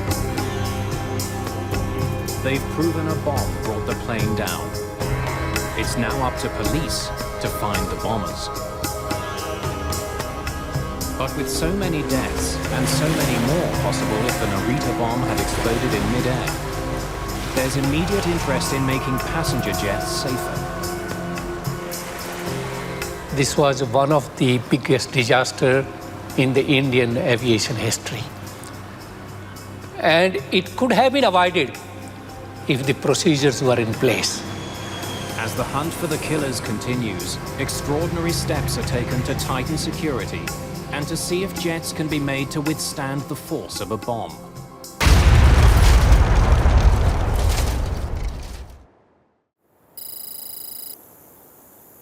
It's May 1997.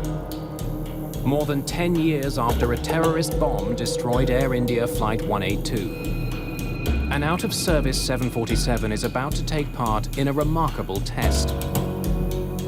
2 bombs are placed in the front cargo bay. 2 more are put in the back.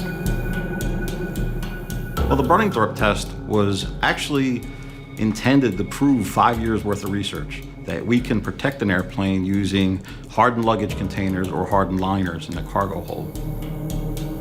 The plane is also pressurized to simulate the conditions a jet would encounter at cruising altitude. Pressurization is the key to that kind of experiment.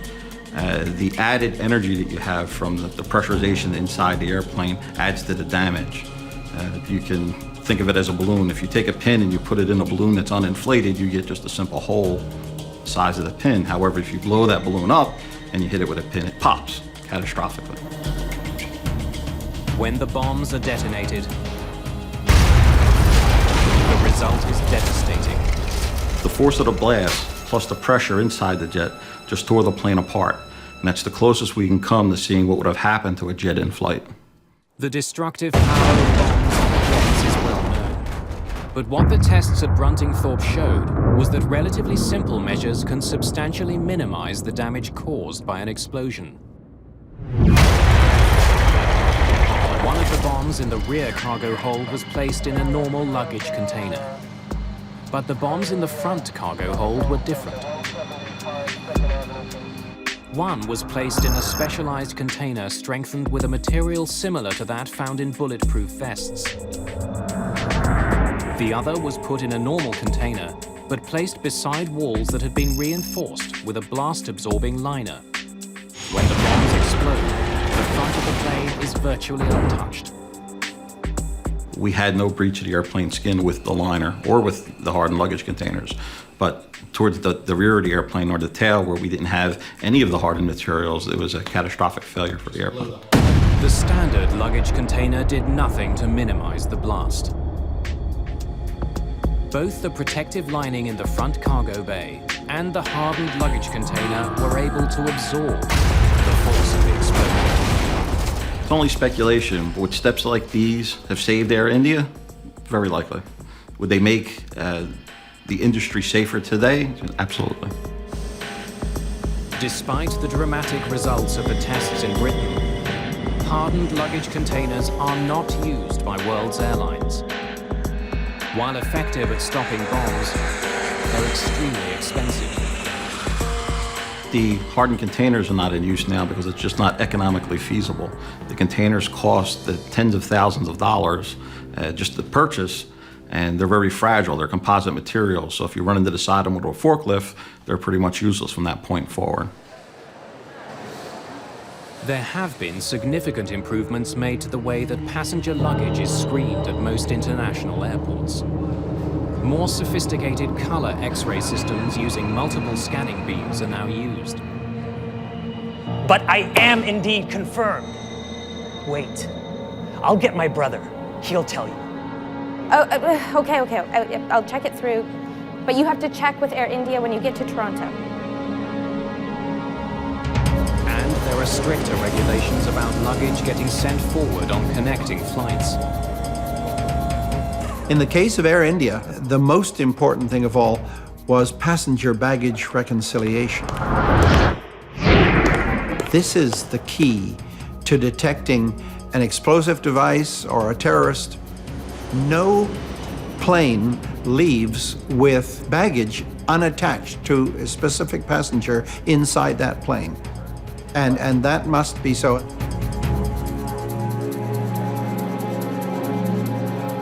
Your seat is 10B.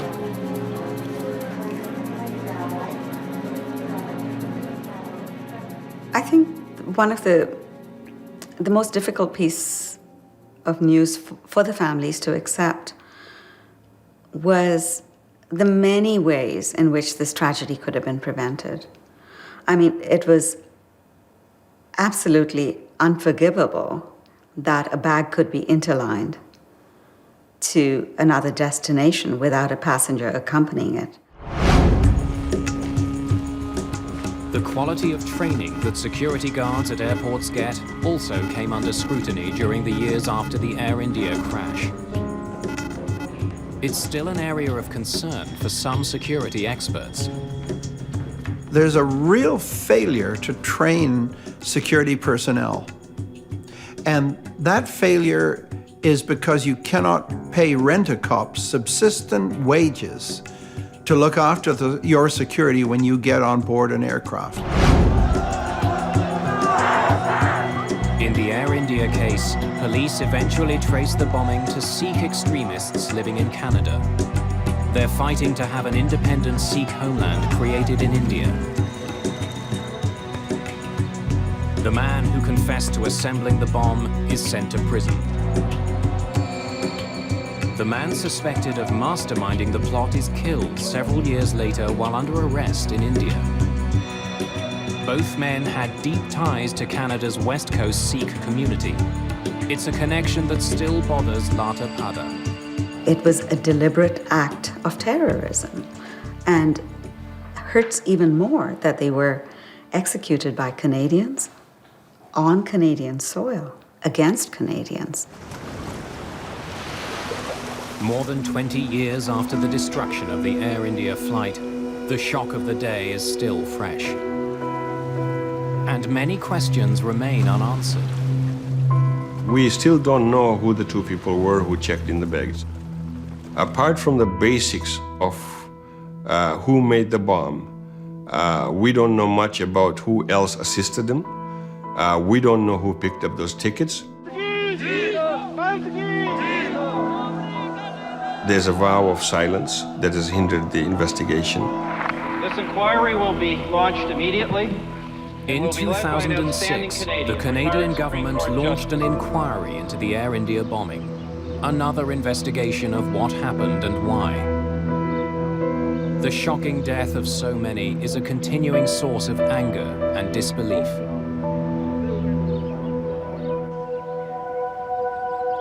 No matter what the inquiry finds, the sobering facts are the same. 329 people killed in an instant. There are memorials now in Ireland and Canada, mourning the victims of the Air India crash. Marking the day a terrorist bomb ripped through the lives of so many. It's just so tragic about all our lives that we lead. Every day is an ordinary day in our lives, but some days, unexpectedly, something completely, totally unexpected shatters your life, and that was one of those moments.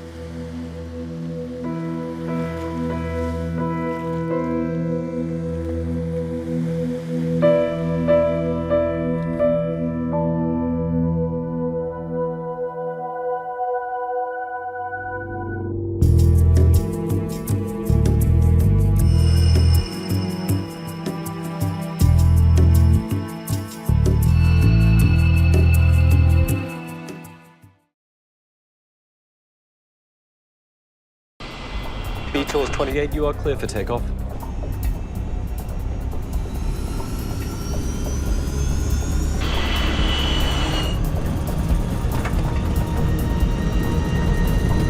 Knots.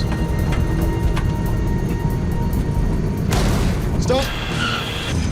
Don't hammer the brakes. Don't hammer the brakes. 137 people are on board this British Air Tours flight. Within minutes, nearly half of them will be dead. This should not really have happened. Evacuate! Evacuate! The aircraft didn't even get airborne.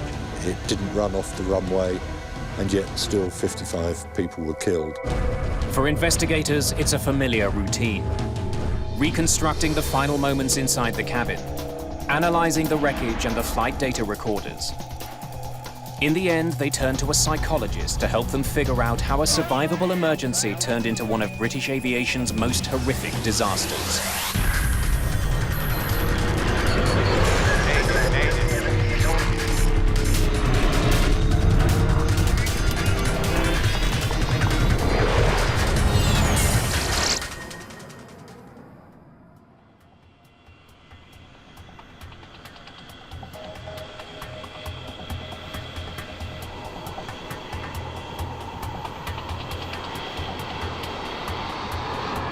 It's just before 6 in the morning on August the 22nd, 1985.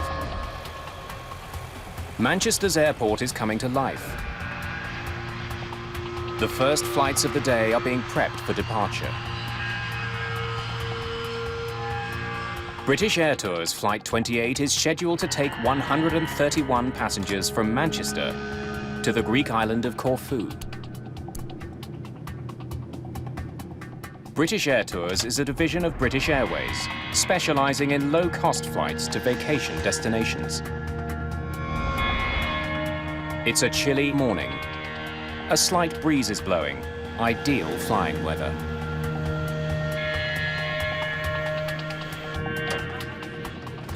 Most of the passengers on this early morning flight are traveling on vacation.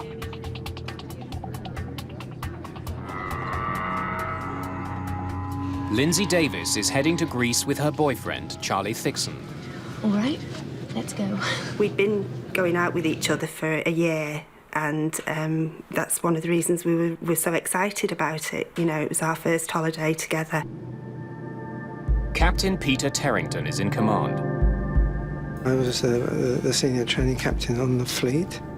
First Officer Brian Love is being trained by Terrington. He was going to perform the takeoff and landing as part of his training. All right, Captain? Yep. Briefing then, Brian. Airfield emergencies, you handling the aircraft. What are the 4 things you're going to stop for? Fire, failure, configuration warning, or you shouting stop. Okay. So you bring the thing to a stop, and I'll take over the aircraft and leave you to deal with the emergency. I'll liaise with ATC, okay? If you've talked about the possibility of an emergency and talked over what you will do, then if it actually happens, it's easier to recall those items. Okay, Brian, start 2. Starting 2. Oil pressure rising. Okay, go on. 4, 25, 26, 27, 28, 29. 129 plus 2 on board, Captain. All strapped in, doors are closed and automatic. Thank you, Arthur. The crew is flying a Boeing 737.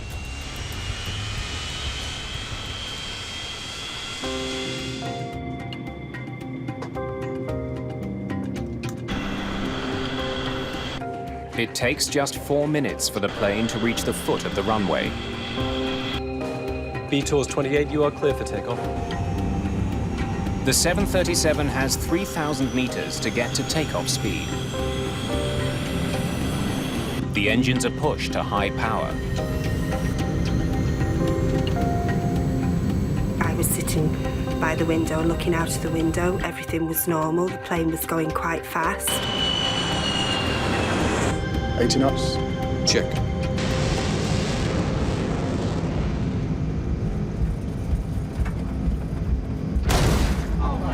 We heard a dull thud, which sounded as if it came from outside.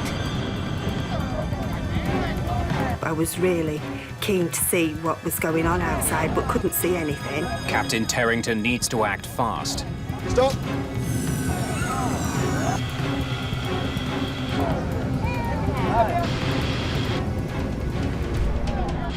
And the immediate reaction was to stop. We were quite a few knots below our decision speed, so I very quickly closed the throttles and applied reverse thrust. We could feel the aircraft slowing down, and Arthur said, "Oh, I think we've blown a tyre," and I didn't know, so we just waited to hear it. Don't hammer the brakes. Don't hammer the brakes. I thought the tyre might have gone and would cause damage to the undercarriage if we braked too strongly. Probably nothing. I wouldn't worry. And just assumed that maybe a tyre had burst, so I wasn't really alarmed at that point. My thought at that time was, oh, okay, we're going to get off this plane and probably have to move all the luggage onto another plane and take off.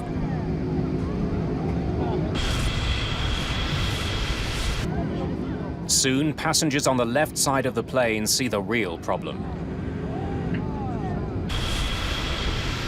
I could see orange flames inside the back of the engine.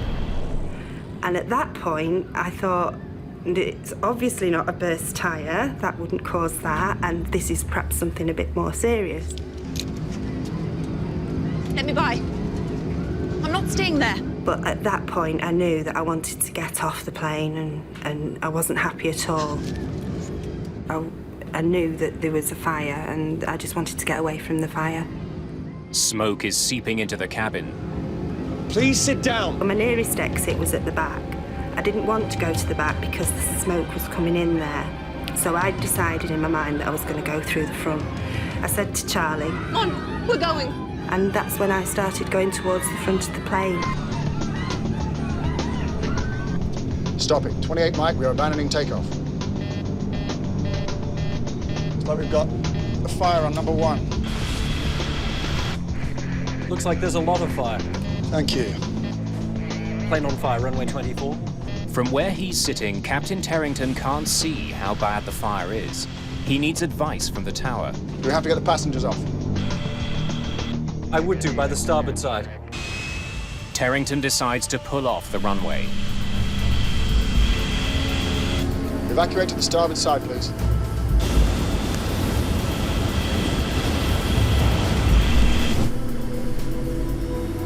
Fire drill, engine number 1. Shutting down 2. Evacuate! Evacuate! Please stay calm! Before the flight crew leaves the cockpit, they must complete a 15-step checklist. Parking brake. Set. Speed brake lever. Down. But time is running out. We had an evacuation checklist, but it was 4 pages long, and the last item was to get the passengers off. Engine and APU fire warning switches. This didn't cover my problem at all. On the 737, there are 4 cabin doors. The 2 in the back are covered in flames and smoke, leaving only 2 for 137 people. Then, a mechanical problem eliminates one of those. Well, Arthur was opening one right, and it was really it was really trying to open. It was really hard to open.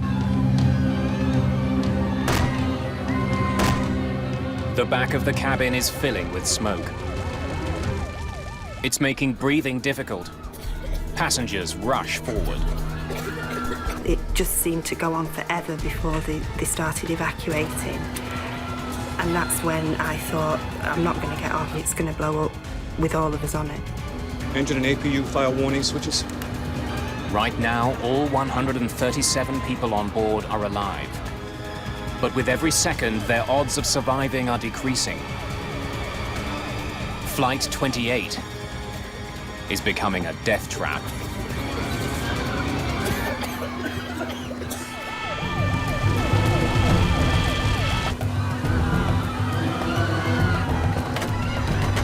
The jammed door on the right side of British Air Tours Flight 28 leaves the crew no choice.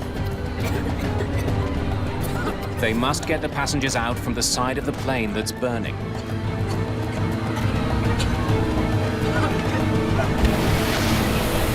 The soon as we opened the door, the fire service were already around, shooting foam up the slide and came into the galley floor. We wanted to start to evacuate the passengers, but there's a bit of a bottleneck and nobody was coming forward.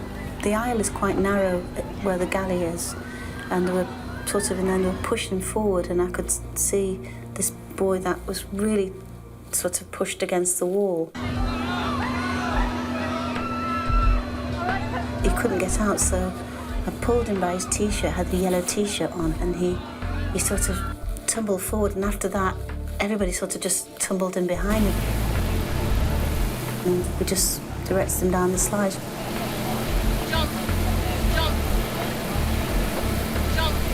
In training, they tell you to, bring people to the door, and you tell them to jump. Desperate to get people off the plane quickly, the purser returns to the jammed door. After several attempts, he manages to force it open.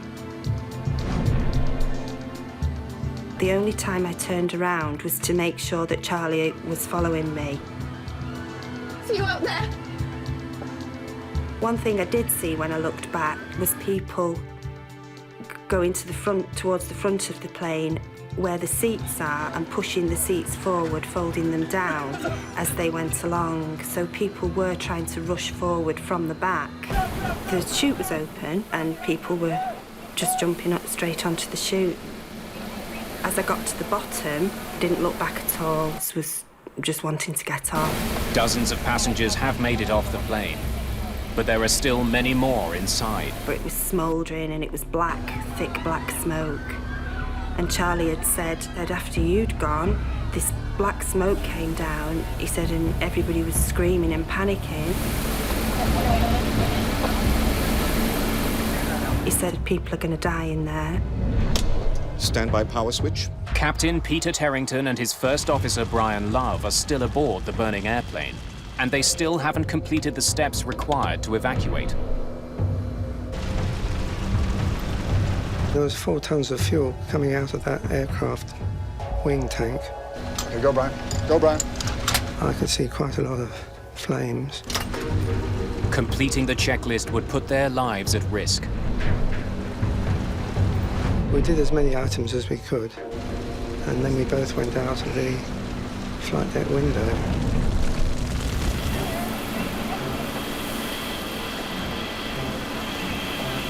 There are no more passengers at the exits, so Joanna Toff decides to see if anyone else is left in the cabin.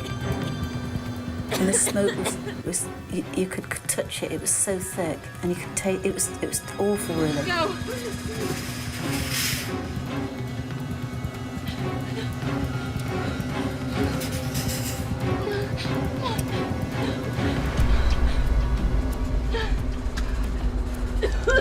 There was a young girl just a bit further down in the cabin, but she was really disorientated. I mean, I suppose we all were, really. We just didn't have any idea what was going on. I just brought her down to the slide. She was taken off then. The fireman was telling me to come, and I was thinking, well, I've not finished, we've not finished yet. When Toff re-enters the cabin, the thick smoke makes it as hard to see as it is to breathe. It was really dark and quiet. I'd never seen anything like it. And I could see the light from the door anyway by then, so I knew where the door was. The smoke forces Toff to abandon her search.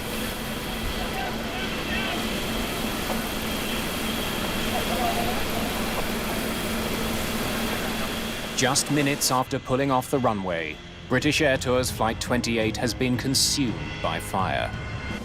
We got out of a flight deck which was relatively intact, and when we turned round on the ground, we saw a complete wreck of an aircraft, and it had happened in a matter of seconds. It was dreadful. 54 people are dead. Another would die in hospital.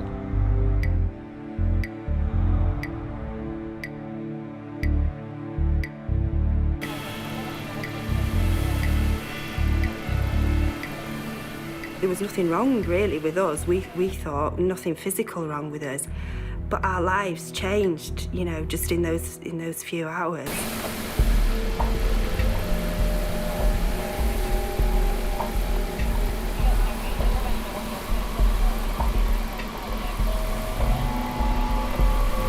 I couldn't breathe. I was virtually out the door, and I couldn't breathe then. The smoke was coming in and everybody just stood up and ran out. It was just a mad panic getting out. Because when the smoke came, you just couldn't see anything at all. Couldn't see anybody. It takes 125 firefighters more than 2 hours to put out the fire. News of the disaster soon spreads around the world. British Prime Minister Margaret Thatcher flies to Manchester to visit the scene. When we get a terrible air crash of this kind, everyone is appalled and shocked. Every single aspect of this accident will be thoroughly investigated. It has to be. This is the 4th major commercial air disaster of the year.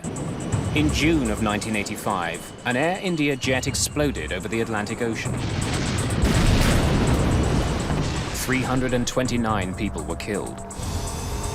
Weeks later, 137 people died when a Delta Airlines flight crashed at Dallas-Fort Worth Airport.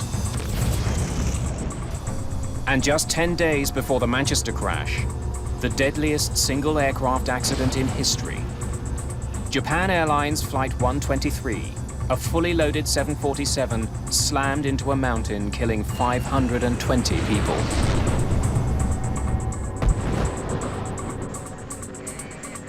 British Air Tours Flight 28 adds 55 new victims to the list of casualties. 1985 is now the deadliest year in the history of commercial aviation. The flying public is getting nervous.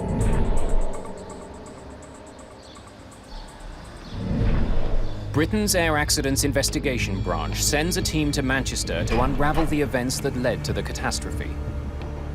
Among them, Stephen Moss. He'll be inspecting the plane's engines. This should not really have happened.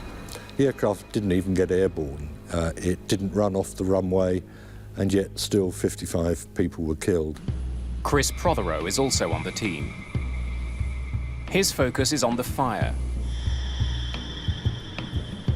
We were aware from initial reports that the fire had entered the aircraft very rapidly as the aircraft came to a halt, and that was a focus for me. It doesn't take too long for Stephen Moss to figure out where the trouble started. He sees damage to the plane that was not caused by fire. Well, the first thing we noticed clearly was the hole in the underside of the wing. And right next to it was a gaping hole in the side of the engine. It seems that one had led to the other.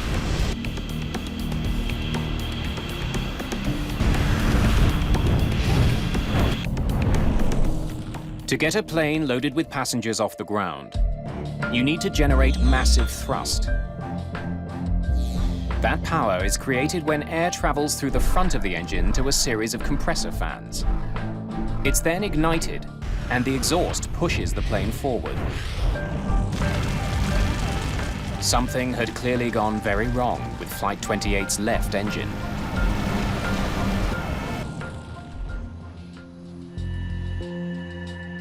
Investigators look for clues on the runway and in the cabin, hoping to discover why so many people died.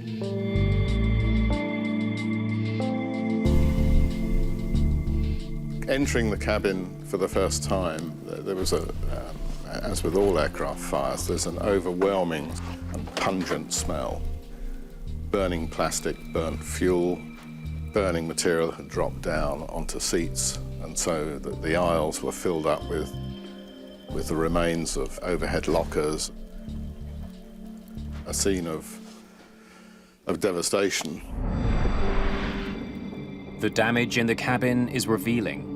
It's almost completely charred up high, but is relatively intact down low. It was clear that there had not been flashover in this particular case. A flashover occurs when the gases in an enclosed space become so hot that they ignite, incinerating everything around them.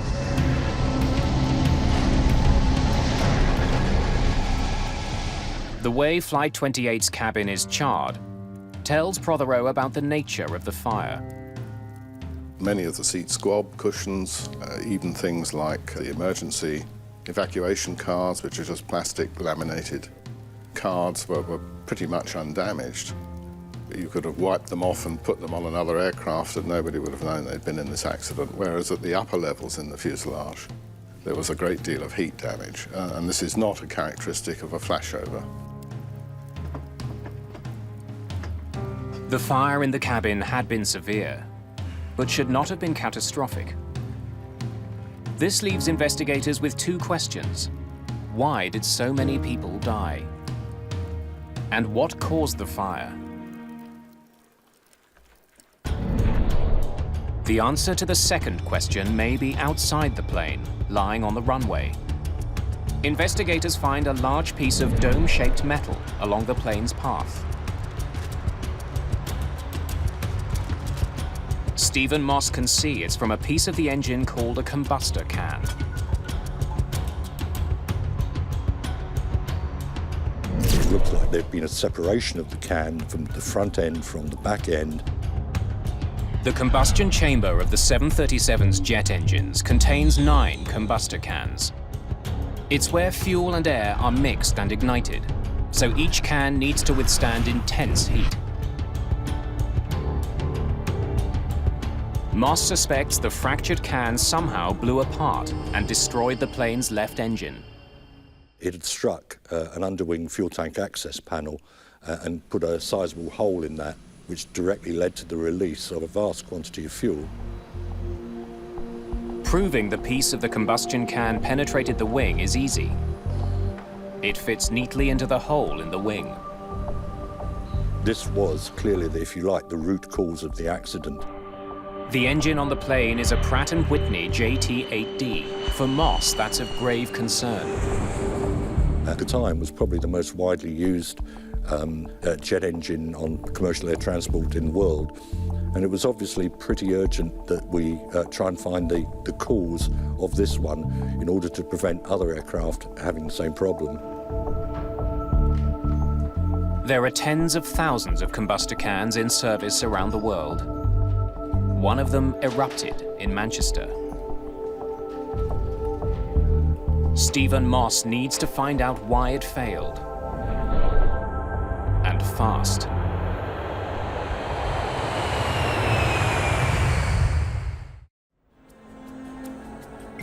Investigators looking into the deadly fire on board British Air Tours Flight 28 study the plane's maintenance log. They discover the combustor can that ruptured had previously been repaired.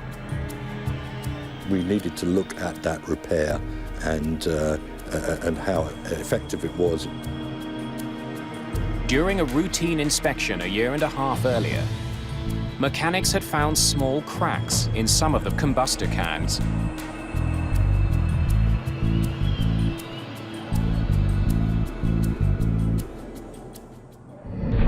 It was certainly not uncommon to find fatigue cracks in the cans.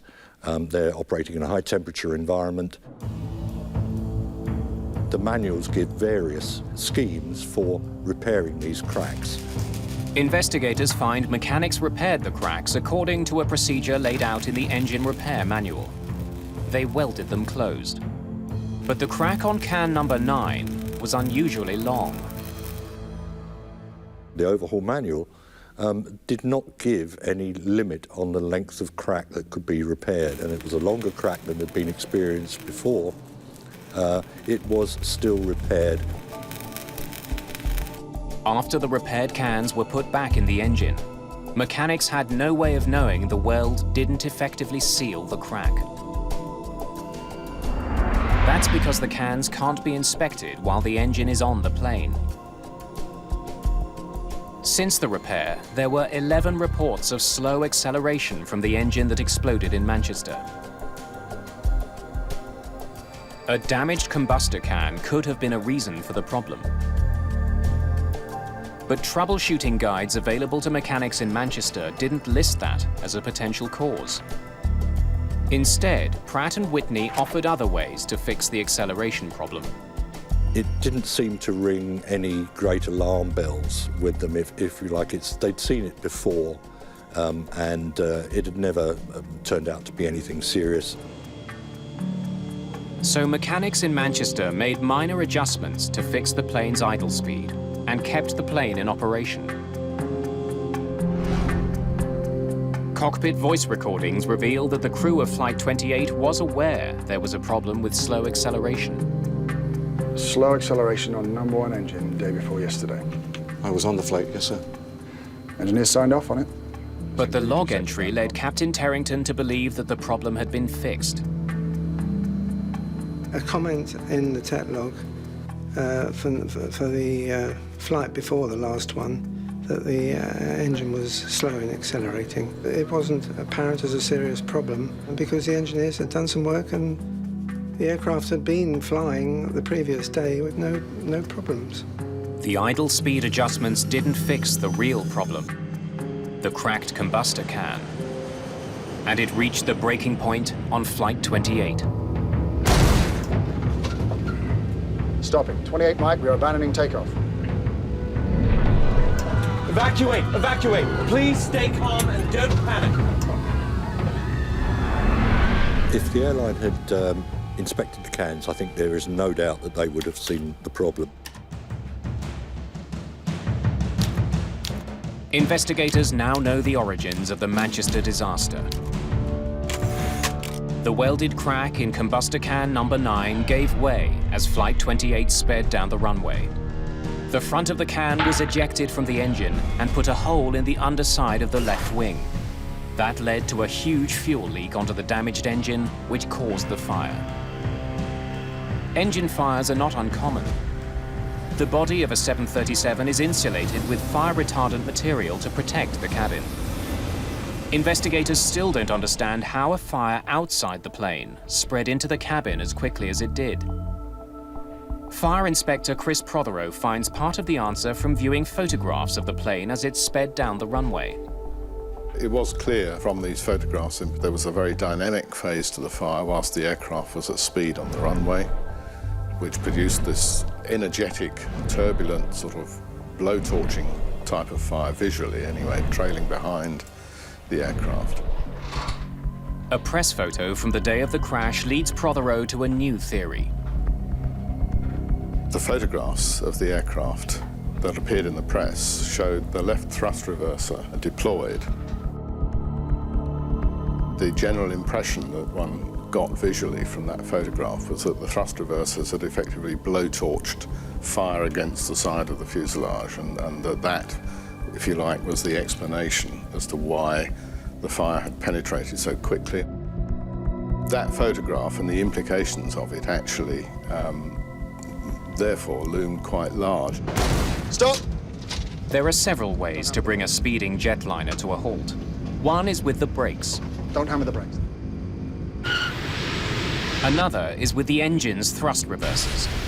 Thrust reversers redirect the exhaust from the jet engine forwards. This helps slow the plane down. It looked as though the thrust reversers had simply blown this big fire on the left of the aircraft directly onto the side of the aircraft, directly onto the rear fuselage. That would explain why the fire destroyed the cabin so quickly. It now seems possible that Captain Terrington made the fire worse by trying to slow his plane down. But Prothero has two good reasons to doubt his theory. One is the location where charring from the burning exhaust gas, or efflux, was found.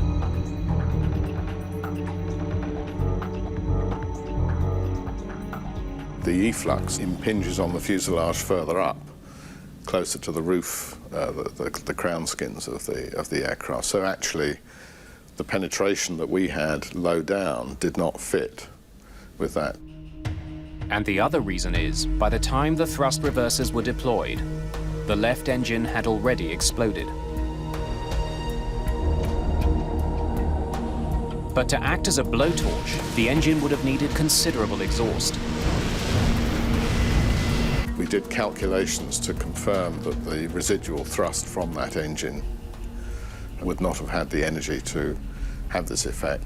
That confirmed that the thrust reversers couldn't actually have played any role, or significant role anyway, in the fire's severity.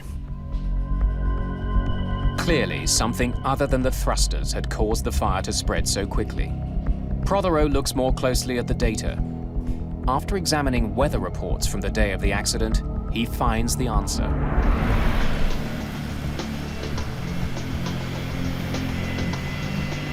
The wind was the main factor that determined the severity of the fire in terms of its attack on the outside of the aircraft, how rapidly it penetrated the aircraft, and it also affected the conditions inside the cabin. Believing he had blown a tire, Captain Terrington made a fateful decision.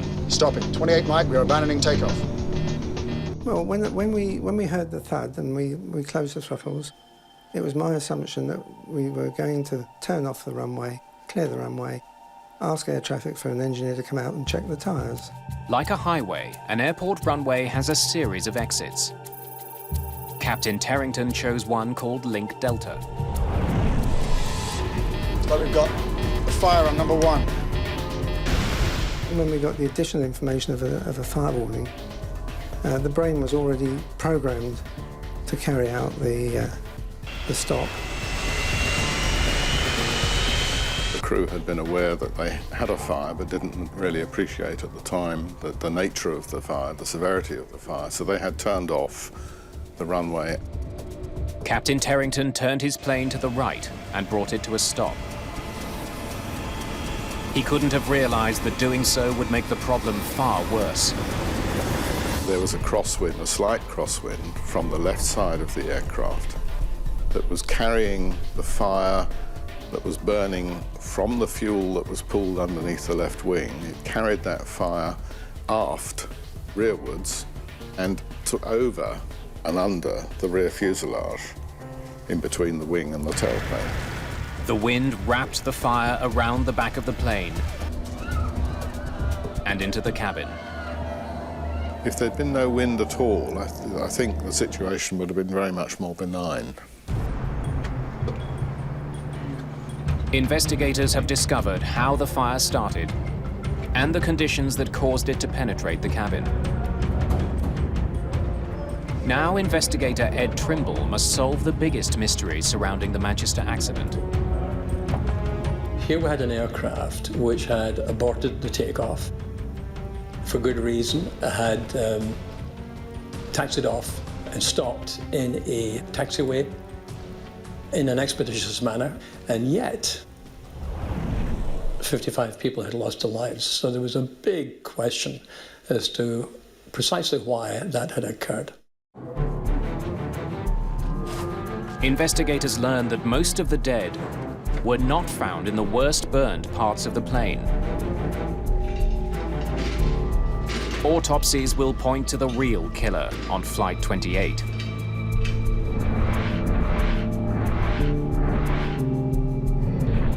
Of the 54 people who died in the cabin, only 6 had suffered serious burns.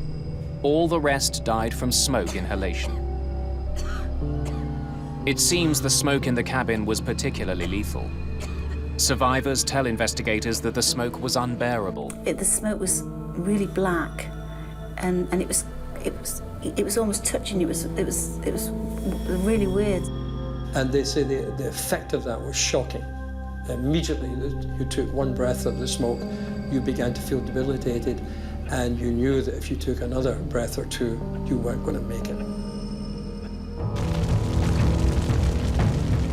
At the time of the Manchester accident, the effects of fire on an airplane had been well studied and understood, but the effects of smoke were not.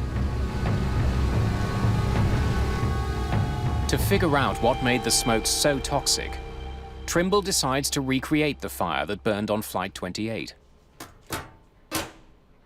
We were trying to model not only the gases which were produced, but also the kind of threat levels which were produced. The smoke that filled the plane was from materials burning inside the cabin. The foam in the seats, the wool in the carpets, and the plastic overhead bins all release poisonous fumes. Those conditions are recreated by burning those same materials. Trimble discovers the passengers on Flight 28 inhaled smoke that contained a deadly blend of poisonous gases, including high levels of carbon monoxide and hydrogen cyanide. Now he desperately needs to find out if there's any way to protect airline passengers from that kind of smoke.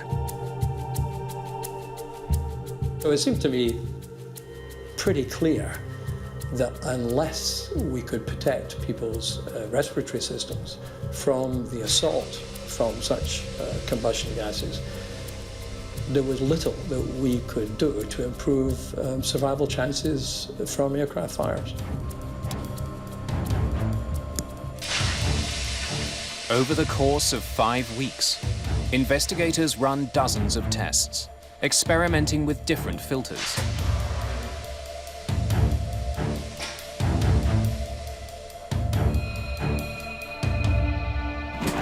They burn nearly a quarter ton of material to create the necessary smoke. Their dramatic conclusion: it may have been possible to save passengers' lives. There was not the slightest doubt in my mind that in these situations, in an aircraft cabin, if it is being assaulted by combustion gases, your chances of survival are vastly improved if you have smoke hood protection. British Air Tours Flight 28 had only enough smoke hoods for the crew. They were never used. Trimble's research indicates that smoke hoods for passengers could have saved lives. There were hoods available, both of the filter type and the breathable gas type, which can provide a very high level of protection to people in these circumstances.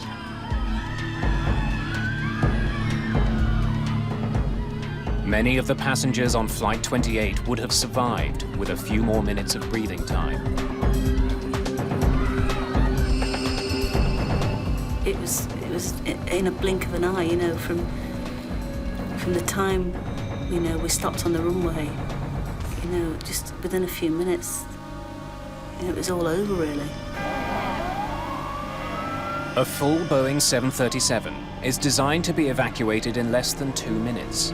So even without additional time, more of the passengers on Flight 28 should have been able to get off. To discover why so many people never made it off the plane, investigators turned to an unlikely source for the answer.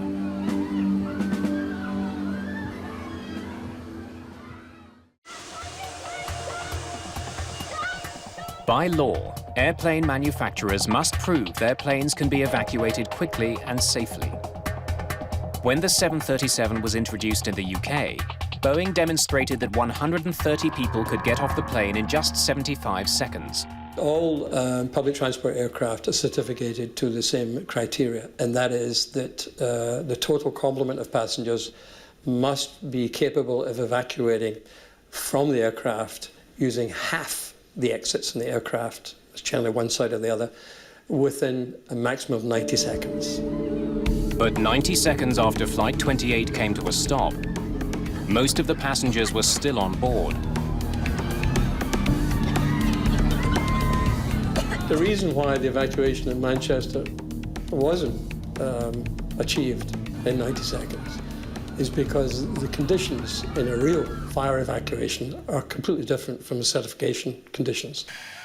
The certification evacuation is conducted in clear conditions, with no smoke that reduces vision and overwhelms passengers. Within minutes of coming to a stop, Flight 28 filled with thick black smoke. As soon as the smoke began to spill into the rear cabin and then flow forwards, essentially that induced immediate panic in those who were so affected by the smoke, because their respiration, I mean, the typical comment was, I took one breath of smoke and I felt as though my lungs were solidifying. You can imagine under these conditions that people have got to get away from the smoke. And the people did this by basically clambering over the seats and other people in front of them. In less than 5 minutes, what should have been a survivable accident turned deadly. To prevent future tragedies, Britain's Civil Aviation Authority decides to learn more about people. Helen Muir is a psychologist and a leading expert on how airplane design can influence survival.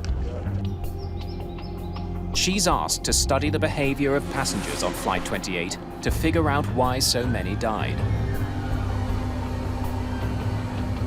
What we had to learn to do was to design the aircraft interior so even if we had what we might say was dysfunctional behaviour in totality, we could accommodate the needs of individuals and their desperate rush to get out. Muir configures a cabin to duplicate Flight 28 and fills it with volunteers. Then, to have them act as though the plane's on fire, she offers money to the first ones off. And that produced behaviour that was quite unbelievable. People went over seats, they went round, past each other, all sorts of things. And indeed, when survivors from the actual Manchester accident came and saw the videos, they said, yeah, that's how it was.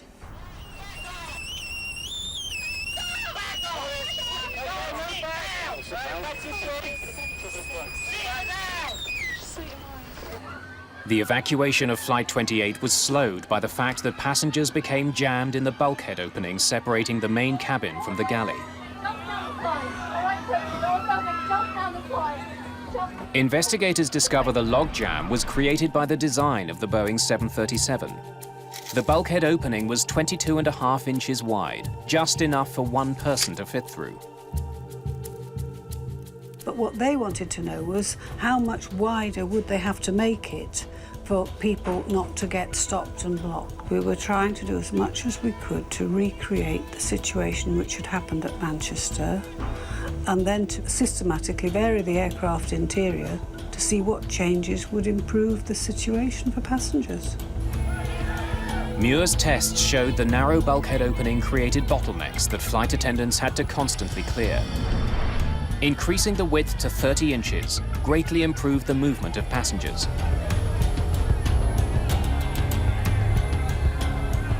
But we showed through repeat testing that if you changed the minimum gap from 20 to 30 inches, you would dramatically improve the speed at which people could get out and you'd reduce the likelihood of people falling and slipping and so on. As a result of Helen Muir's work, a recommendation was made to increase the space between the bulkhead walls to 30 inches and introduce strip lighting to help guide passengers to exits even when they are blinded by smoke.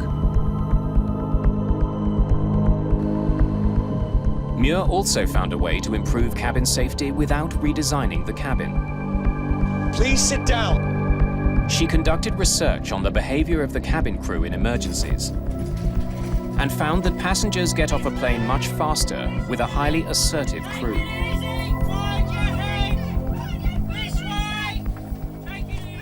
It's because we don't want people really making their own decisions. We want people to do exactly what the cabin crew or the procedures state, and we don't want people hesitating, particularly at the door. Helen Muir's research prompted manufacturers to redesign cabins to make them safer. But one safety feature remains controversial: smoke hoods. Ed Trimble believes they should be mandatory on all commercial flights. Without a doubt. Without a doubt. Helen Muir is less convinced. She's studied how smoke hoods affect passenger behavior and is worried they would slow down the orderly evacuation of an airplane. We know you've only got literally 1.5 to 2 minutes for everybody to get out. What we don't want to have is something which is difficult to put on, and so it slows people getting down. The most important lesson of British Air Tours Flight 28 is that seconds matter. It's now universally accepted that it takes 90 seconds from the first sign of fire before it becomes unsurvivable. The passengers on Flight 28 lost valuable time when the starboard side door jammed. The investigators determined that the slide mechanism deployed too early, preventing the door from opening. There was a flaw that led the slide container's lid to jam if the door is opened too quickly. After the Manchester accident, Boeing quickly redesigned the system so that couldn't happen. But the recommendations made by the AAIB weren't adopted quickly enough to save lives 6 years later.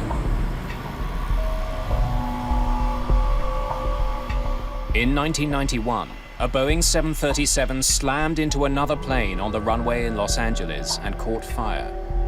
Many of the 22 people who died were overcome by smoke before they could get out. But in 2005, the crash of an Air France jet in Toronto showed how much has changed since the Manchester accident.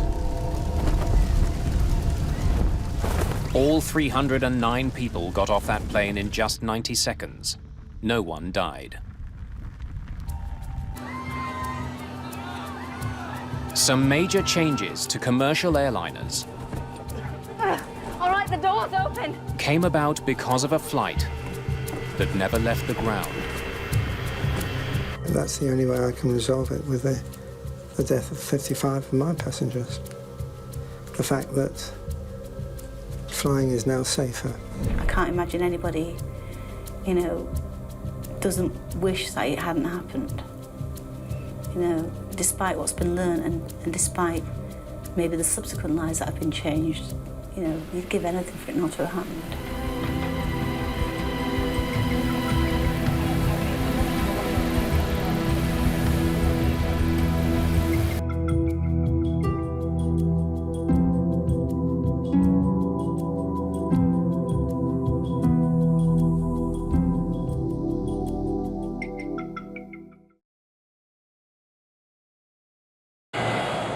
New York City's LaGuardia Airport, March the 22nd, 1992. A commuter plane with 51 people on board tries to lift off the runway. Rotate. But the pilots can't get it to climb. They knew they were in trouble, but they were fighting all the way to the end. US Air Flight 405 plunges into the icy waters of Flushing Bay. 27 people die. For US investigators, it's an open and shut case. This accident was not a huge surprise to us. But Canadian investigators are stunned. They know the New York accident should never have happened. My reaction when I heard about it was, my God, it's Dryden all over again. 3 years earlier, an exhaustive investigation into a crash at a remote northern airport had identified a killer and spelled out ways to keep it from striking again. Certainly, if they had followed the recommendations in my report, the F-28 crash at LaGuardia could have been averted. The LaGuardia accident makes one thing clear. The right people never got the warning.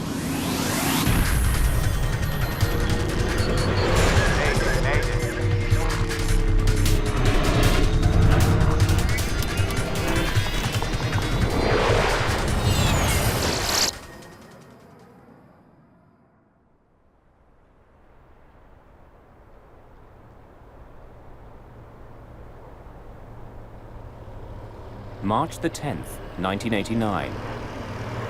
It's 11:39 a.m. at Dryden, Ontario's airport. Light snow falls as Air Ontario Flight 1363 stops in the remote northern community on its way from Thunder Bay to Winnipeg. The passengers stay on board while the plane is refueled.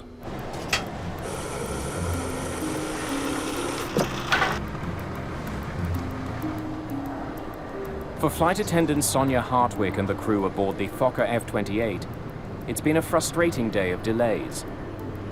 Big, fluffy, white snowflakes at this time were falling gently to the ground, and it was very, very gray. And I thought, I guess this means we're going to be delayed again. I can't see us making it to Winnipeg on time. It's Friday, the beginning of March break. Already an hour behind schedule, another delay could jeopardize the vacation plans of many of the 69 passengers and crew. There was a lot of families traveling on board with plans. Most of them were going skiing, and So they were very concerned about meeting their connections in Winnipeg. Kenora Dryden, it's Ontario 363. Ontario 363, Kenora. We've got quite a... As First Officer Keith Mills checks on weather conditions, Captain George Morwood returns from making a phone call inside the airport. It's getting worse. What's the latest? And it won't clear till late afternoon. Check that. Quite heavy snow. Looks like it's going to be a bad one. It's still within our takeoff limits. Well, that's good. We got a lot of people who want to make their connectors. Let's hope it holds. Temperatures hover around freezing. Visibility is decreasing. If the flight doesn't leave soon, it could be grounded indefinitely. Dryden is a very small city. It's a very remote part of Ontario. With a population of about 6,500, the isolated community lies halfway between Thunder Bay and Winnipeg. Harsh Canadian winters with bitter cold reaching -35°C are the norm here. It's not the place to be stranded in the middle of a snowstorm.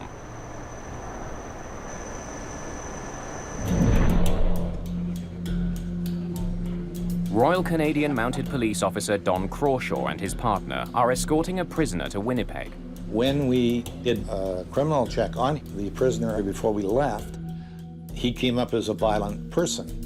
So 2 of us have to go with him. He was wanted in Banff on a fraud charge, and that's what he was being brought back to Alberta for. Okay, no smoking and seatbelts. On. Instruments. Syncs. Cross-check. Captain Morwood uses the power of engine number 2, already running, to fire engine number 1. Morwood and Mills are both highly experienced pilots. However, they've each flown fewer than 100 hours in the Fokker F-28. The multi-million-dollar aircraft is the first Air Ontario jet to serve the remote Northern Ontario region. 24 minutes after landing in Dryden, Flight 1363 is ready to leave. Inform Kenora, we're rolling. We're fired up, taxiing for departure, requesting Airways to Winnipeg. Hang on a sec, guys. Is there a chance that plane can hold? We're having some bad weather up here. An approaching aircraft's urgent request to land Unbelievable. gives Captain Morwood little choice. He delays takeoff. Okay, 363 is holding short of the active. We are going to be a few moments until a small plane lands safely. We're sorry, folks. This just isn't our day. In the 2 years that I had flown with Air Ontario, I'd never come across anything like this before. The Cessna 150 lands safely, clearing the runway for Flight 1363's departure. Tell them we're going immediately. Kenora, Ontario, we're taxiing out at this time, 363 Dryden. Finally, an hour behind schedule, the plane taxis to runway 29. As we're going down the runway to position for takeoff, a blanket of snow was falling and I couldn't see the tree line anymore. It was like looking through a sheer. Folks, we're sorry for the delay. Flight attendants, please be seated for takeoff. At 12:09 p.m., Flight 1363 is ready for takeoff. Advise Kenora, we're ready to proceed. And Kenora Dryden, Ontario 363 is about to roll 29 at Dryden. Ontario 363, Kenora, roger. Captain Morwood performs a brief engine run-up, heating the engines to rid them of any accumulated snow and ice. Then he begins his roll down the runway.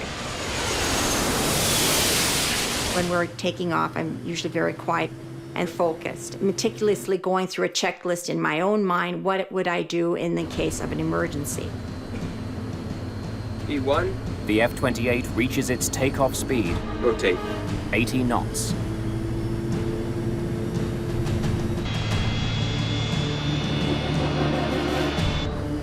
Our takeoff was very slow and sluggish, like a slow, sluggish person running up a hill.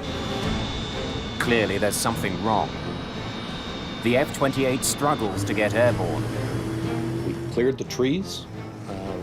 The plane started shaking. I thought, oh my God, we're gonna crash. That's when all hell broke loose. If you can equate to being in a Mixmaster, that's what the plane felt like at the time. There's this dip to the left and then dip to the right. The pilot's trying to get this plane up. Then all of a sudden there was a power burst. The plane seemed to stabilize itself. You could feel that the pilot's trying to get control of it. But a few seconds later, it became a Mixmaster again. I yelled out, emergency, grab your ankles, get your heads down. Grab your ankles, get your heads down! And I kept yelling that, and then I assumed my brace position. You could hear people screaming and yelling. There's loud, horrible sounds. We are clearly crashing. The pilots are helpless. 49 seconds after lifting off, Air Ontario Flight 1363 crash lands in the bush, 950 meters west of runway 29.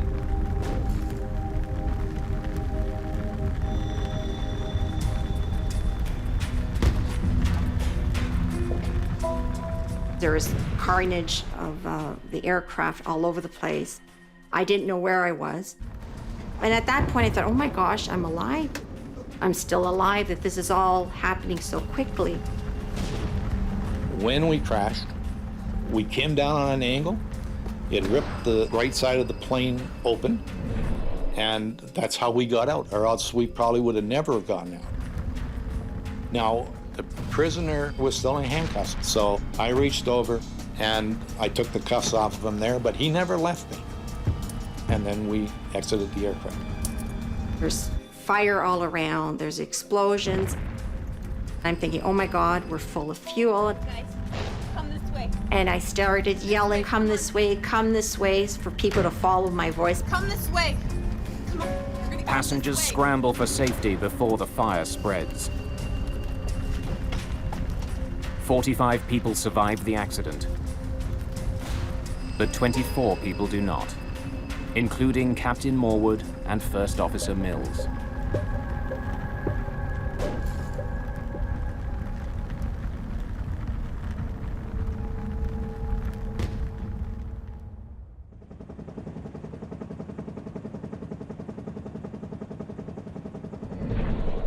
Emergency crews rush to the crash site deep in the woods.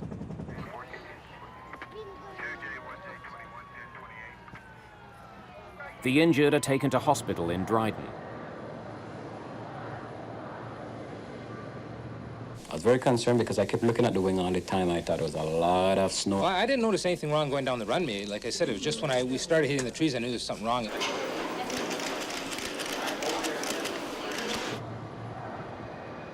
Within 24 hours, a team of investigators from the Canadian Aviation Safety Board arrives at the scene.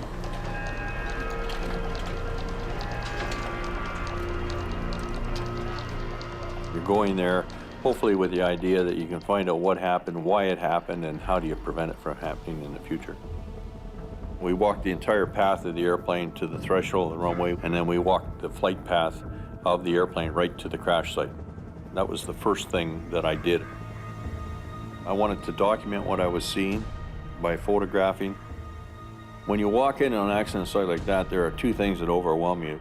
The smell of aviation jet fuel and the smell of death.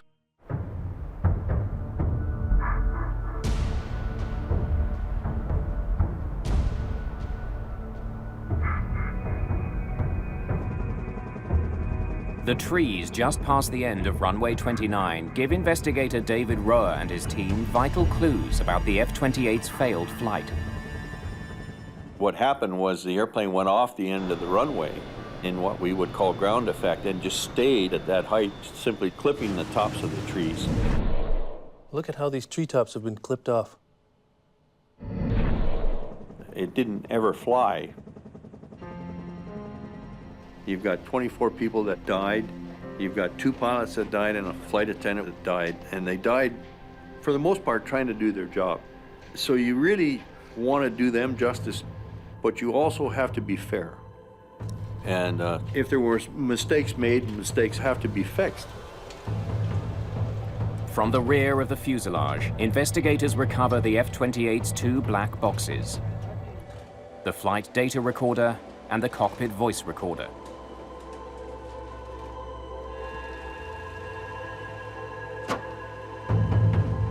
The devices are designed to withstand temperatures of 1100 degrees Celsius for up to 30 minutes. Investigators are frustrated to learn that the mylar tape from the recorders has suffered extreme heat damage. It's estimated the black boxes were scorched by an 1100-degree inferno for at least 90 minutes, far beyond their limit. The data is unrecoverable. That was a big blow to us because now you have to try and gather information and try and establish that it's factual by independent routes. We were just about to leave Thunder Bay and they gave us 10 new passengers. Investigators must now rely heavily on eyewitness reports to reconstruct the events leading up to the doomed takeoff. They learned that the F-28 began its day in Winnipeg and was scheduled to fly a return route to Thunder Bay and back with a stopover in Dryden. But in Thunder Bay, plans changed. The cancellation of another flight forced the crew to pick up 10 additional passengers. And when they did their calculations, they realized that we were overloaded and something had to come off. All right, let's offload some fuel then.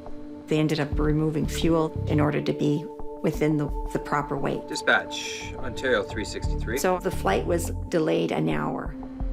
The extra weight of the new passengers left the crew no choice. They had to unload fuel to lighten their load. That meant when they arrived in Dryden, they needed to pump in more than the usual amount of fuel for the final leg back to Winnipeg. Roa wonders if the change in plans somehow led to a miscalculation of the weight and balance. Was the F-28 too heavy for takeoff?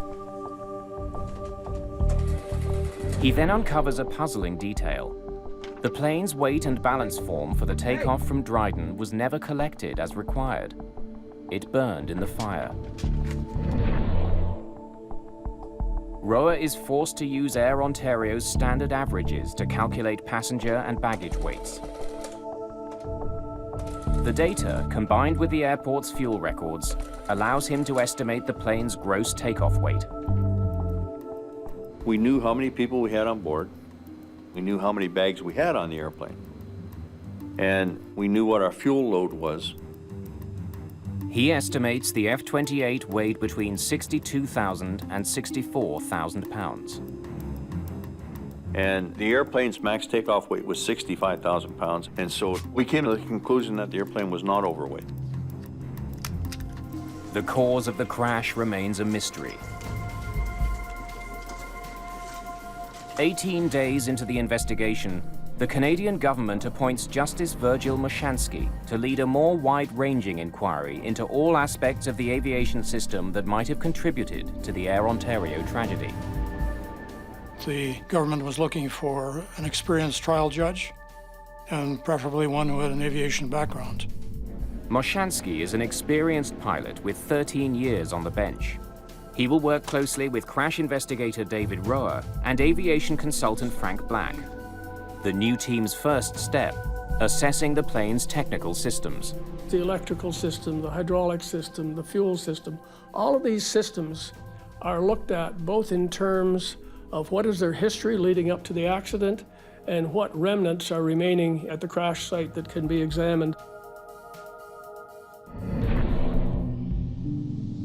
Clues to a possible system failure arise when Sonia Hartwig recalls a troubling event aboard the same plane just days before the fatal crash. I think it was Monday or Tuesday.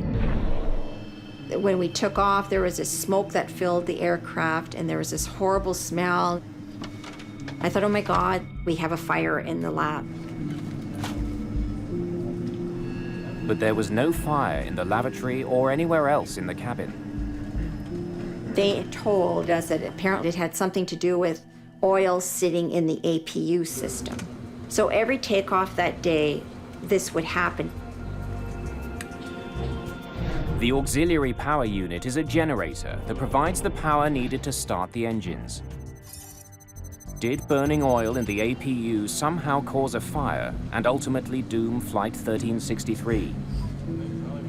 Roa searches the week's journey log for any mention of the auxiliary power unit. He makes a surprising discovery. The APU wasn't working on the day of the crash. It couldn't possibly have caused the fire. But the inoperative power unit may still have played a role in the tragedy. Investigators learned that it forced the crew to make a risky decision in Dryden. We're onto the connectors. Let's hope it holds. Normally, the captain would rely on the APU to restart his engines after shutting them both down for refueling. But if he couldn't use his APU, he couldn't shut his engines down. That meant Flight 1363 had to be refueled with one engine still running. Captain Morwood is in a situation where he's got to hot refuel with passengers on board the aircraft. He's got to keep an engine running to refuel the airplane. Hot refueling isn't against regulations, but the risk of a fuel spill makes it potentially dangerous. In Toronto in 1973, a maintenance person was killed when an Air Canada DC-8 jet was consumed by fire during refueling. Hot refueling is not a normal practice. Could the hot refueling have caused some kind of damage to the engines?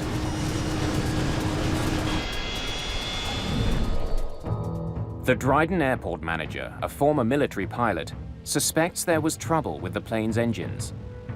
He tells Roa he saw the takeoff from his office and heard a sharp, explosive noise just as it disappeared from view.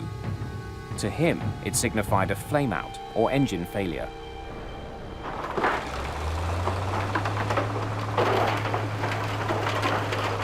I thought, this is going to be a high-profile and potentially controversial investigation. And the only way to ensure that the truth stands up is to have hard evidence from the aircraft accident. And so we took the airplane completely and we put it in our lab in Ottawa. Anything? With signs pointing to engine failure as the cause of the crash, strip it down. Roa orders extensive engine testing. Those engines were examined in detail for damage. Roa finds the F-28's two Rolls-Royce engines suffered only minor structural damage. There's no evidence of an engine fire, nothing at all to suggest the engines had failed.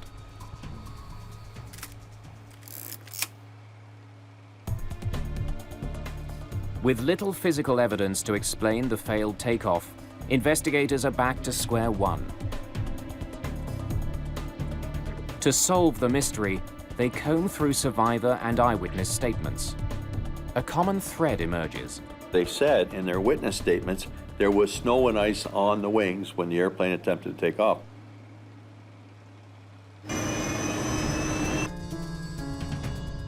Roa studies weather charts for clues. We had very good meteorological information.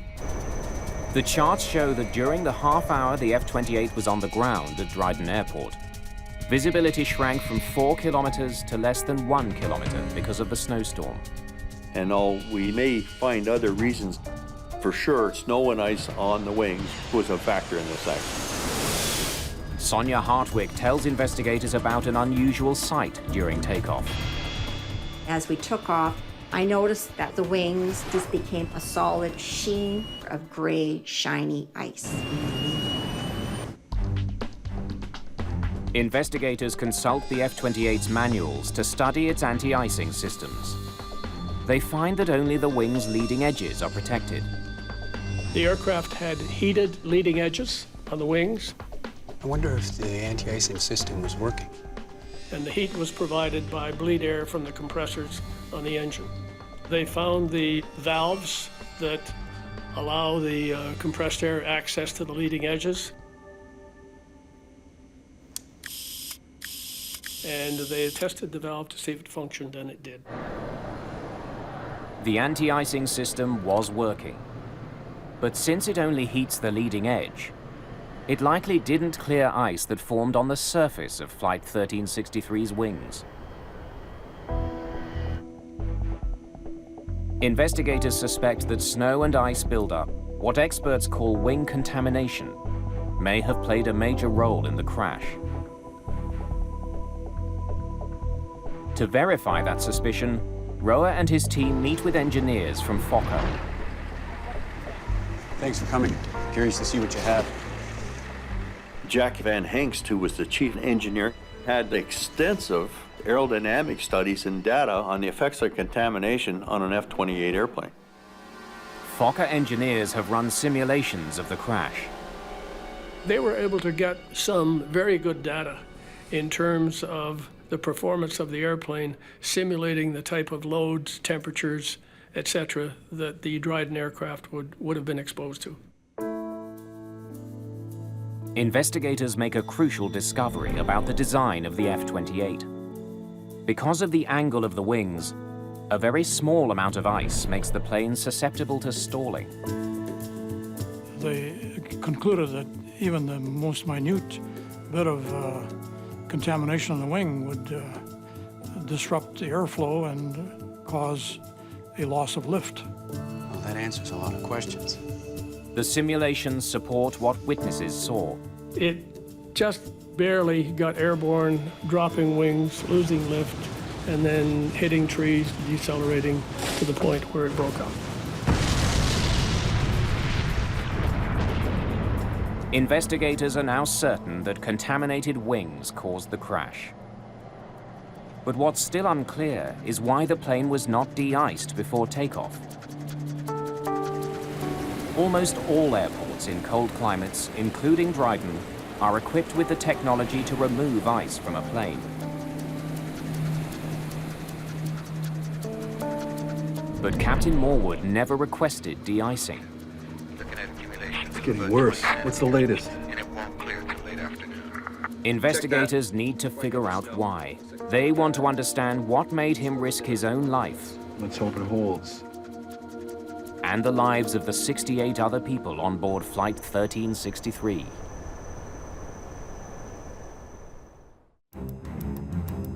Investigators dig through Captain George Morwood's flight records and work history.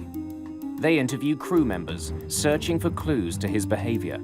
Captain Morwood was a very professional, very old-school pilot. He had his view on how things should be done properly and what his definition of proper and professional would be. He also was very concerned about his passengers. He enjoyed making sure that they got on their flights on time and got to their destinations on time. You know, Air Ontario was a growing company. It was their first foray into jet operations. I'm sure that there were many things that Captain Morwood would have thought in his own mind, this is not how he would do it.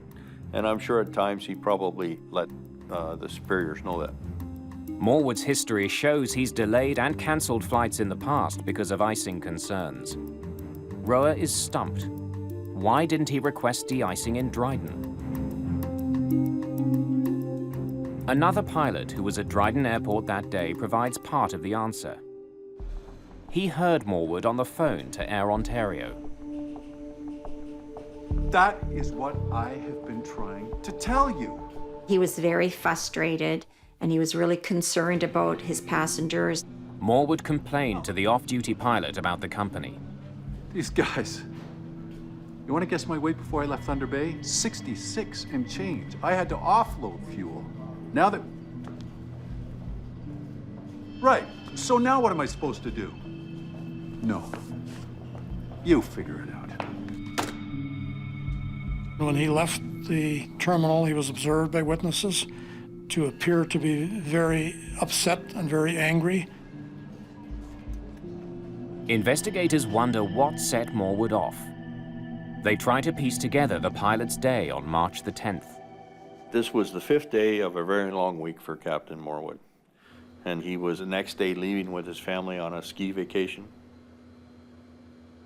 Before his first flight of the day, he'd learned the plane's APU still wasn't working. And then, once in Thunder Bay, more bad news. After refueling, the dispatcher forces Morwood to take on 10 extra passengers. Now he must offload fuel and lose more time. There goes the schedule. Let's, offload some fuel then. This meant Morwood would leave Thunder Bay behind schedule. Dispatch, Ontario 363. And Captain Morwood is the type of captain who didn't want to be late. Now en route to Dryden, and an hour behind schedule, the weather forecast the crew was given of light rain and fog is no longer accurate. And Captain Morwood didn't get the forecast of freezing rain coming into Dryden, which he should have had. As Flight 1363 lands in Dryden, the weather was getting worse by the minute. The plane sat there for half an hour while snow built up on the wings. I gotta talk to somebody about this. Investigators may never know how concerned Morwood was about the weather. But there is evidence that it was on his mind. When Roa questions the fueling agent, he learns that Morwood did ask about de-icing moments before takeoff. Is there de-icing available? The fueling agent says he pointed out the de-icing ground crew to Morwood. The agent then offers a compelling reason that could explain why the captain didn't de-ice. Air Ontario had a policy prohibiting him from de-icing with an engine running. The fluid can be ingested in the engines and then find its way from there to the air conditioning on the airplane and make it extremely noxious in the cabin portion of the airplane. But if Morwood had shut down both engines, he wouldn't have been able to restart his plane. Now, the only other way to start the airplane on the ground is with a ground-based air cart that can provide the compressed air. And Dryden did not have the capability to start the airplane. The equipment would have had to be flown in from Winnipeg. It would have been a costly decision.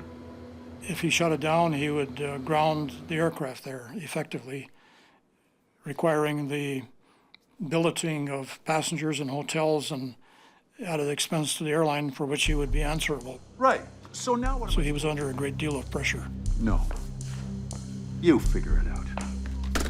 And I believe that the conversation on the phone would have been about that scenario and his displeasure with it. But he didn't have any other chance. It's getting worse. What's the latest? Quite heavy snow. Looks like it's going to be a bad one. It's still within our takeoff limits. Well, that's good. We got a lot of people who want to make their connectors. Let's hope it holds.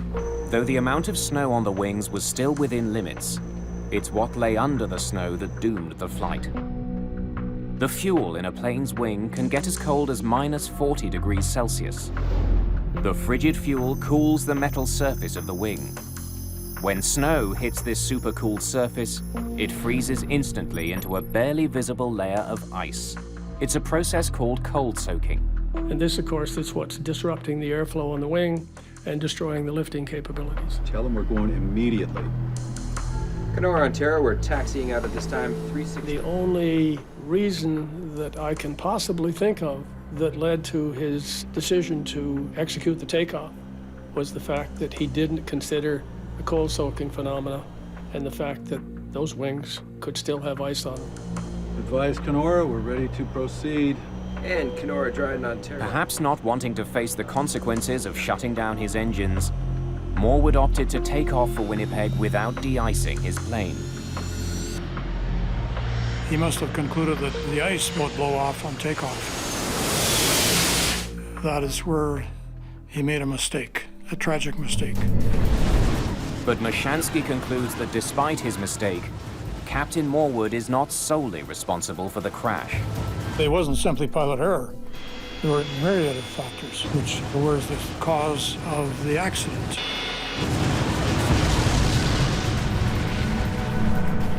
One of the most important factors, Air Ontario's decision to let the plane fly with a broken APU. They were deferring a lot of the maintenance that should have been done because of a shortage of parts. And then they had to scrounge around all across Canada with various F-28 operators to borrow parts from them. And this was a very bad move on the part of Air Ontario management. The investigation determines that by cutting corners and focusing too much on the bottom line, the airline was putting all their passengers and employees at risk. Because the F-28s were new to Air Ontario, there was this urgency to get one crew off and get the next crew on flying. This urgency to have them in the air producing money. I came to the conclusion after a lot of thought about this accident that there were a lot of other hands on those throttles, pushing those throttles forward. There were a lot of people that were involved in the sequence of events that led to this tragic outcome. This was a preventable accident, but everything conspired against the pilots. I gotta talk to somebody about this. Because Air Ontario management did not have a safety culture. And you have to have a safety culture from the top management down.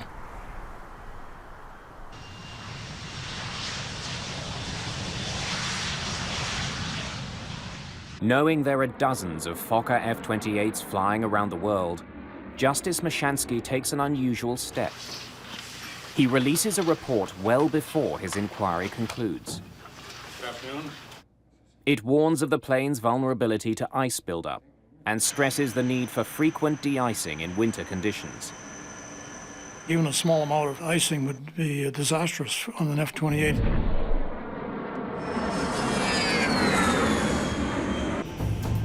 But 15 months later, it becomes clear that Mashansky's warnings have not been heard. US Air Flight 405 is preparing to fly from New York to Cleveland on March the 22nd, 1992. The plane is a Fokker F-28, and it's snowing. It's 1 degree below freezing. At 9 p.m., the jet is being de-iced for a second time since its arrival from Florida. In the past hour, an inch of snow has fallen and shows no signs of stopping. US Air 405, clear to taxi runway 13. The crew prepares for takeoff. Flight 405 is an hour and 45 minutes behind schedule when Captain Wallace Majeur starts taxiing to runway 13. Then, unexpectedly, US Air 405, turn left into hold short of Echo. Left on the inner to hold short of Echo. At 9:07 p.m., Flight 405 is forced to wait on the taxiway near runway 13. Another 23 minutes pass. First Officer John Rashuba turns on a light that illuminates his wings. He checks the right wing for ice. He sees none. Looks pretty good to me as far as I can see. US Air 405, runway 13, clear for takeoff. Even though it's now been 35 minutes since their last de-icing, the crew does not request another. Takeoff thrusts set. Temp's okay. Everything proceeds as it should. Until... V1. Rotate. Just after the F-28 begins its rotation. The aircraft had enough flying speed to lift off, barely lift off. The wings just could not support the airplane. They knew they were in trouble. 13 seconds after lifting off, Flight 405 crashes on the shore of Flushing Bay.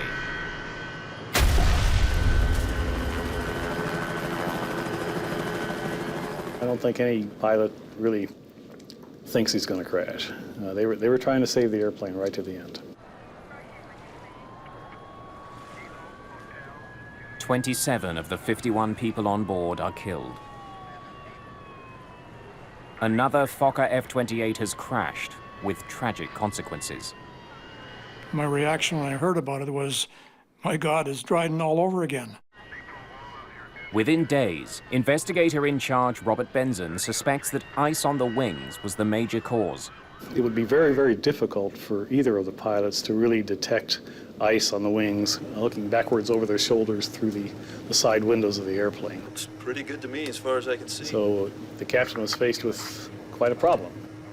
If he wanted to be de-iced a third time, he would have had to get out on the lines, taxi all the way back into the parking area, and meet up with a de-icing truck again. Takeoff thrusts. That would have put him very, very late, and it may have even caused the cancellation of the flight. After all of this work, after all of the efforts, to see it happen again was extremely frustrating.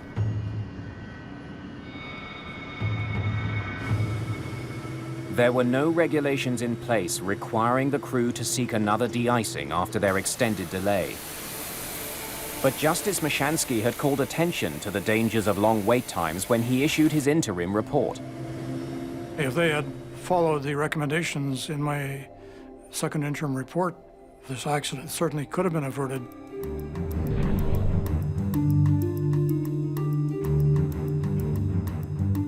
He also had drawn attention to the limitations of the de-icing fluid being used at the time. Called Type 1 fluid, it's a mixture of antifreeze and water. Those chemicals are designed that as you accelerate down the runway, that they'll actually shed off your wing, so that when you actually want the wing to lift and produce lift, that it's not contaminated. Type 1 fluid is applied hot to de-ice the plane's surfaces. But it doesn't last long. Type 1 fluid had a holdover time in their best conditions of about 15 minutes. Under poor conditions, such as freezing rain, it could be as low as 6 minutes. During the Air Ontario investigation, Mashansky's team reached a stark conclusion about the effectiveness of Type 1 fluid. Even if Captain Morwood could have de-iced his plane in Dryden, We're fired up, taxiing for departure, requesting Airways to Winnipeg. it may have made no difference. Hang on a sec, guys. Is there a chance that plane can hold? We're having some bad weather up here. Unbelievable. Flight 1363 had to wait for the troubled Cessna 150 to land. By the time he waited for this 150 aircraft and pilot to land, and then they backtracked and got into position, now they're in a serious snowstorm, and they are getting contaminated. Even if Morwood had de-iced during his 30 minutes on the ground, Rotate. the delay may have been enough for the fluid to stop working. The plane's wings may once again have become coated in ice.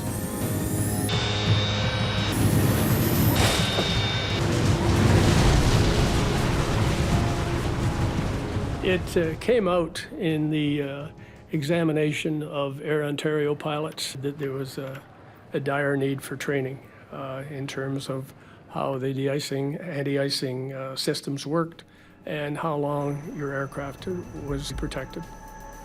As soon as our accident occurred up in New York, we of course understood that it was a similar aircraft, in fact a nearly identical aircraft to the Dryden accident airplane. The circumstances were similar in both accidents, and the Dryden report was a tour de force, which helped us focus our investigation quite a bit. Justice Mashansky had released his interim report more than a year before the crash of Flight 405. His recommendations could have prevented it.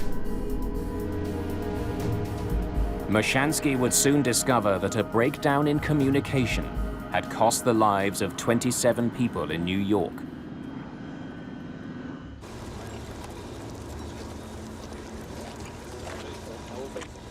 During his inquiry, Justice Mashansky learned that there was another type of de-icing fluid available to the airline industry. It's called Type 2 fluid. It's thicker than Type 1, which prevents it from immediately flowing off an aircraft. A Type 2 fluid is a much more gooey substance. I've heard it referred to as almost mucus-like.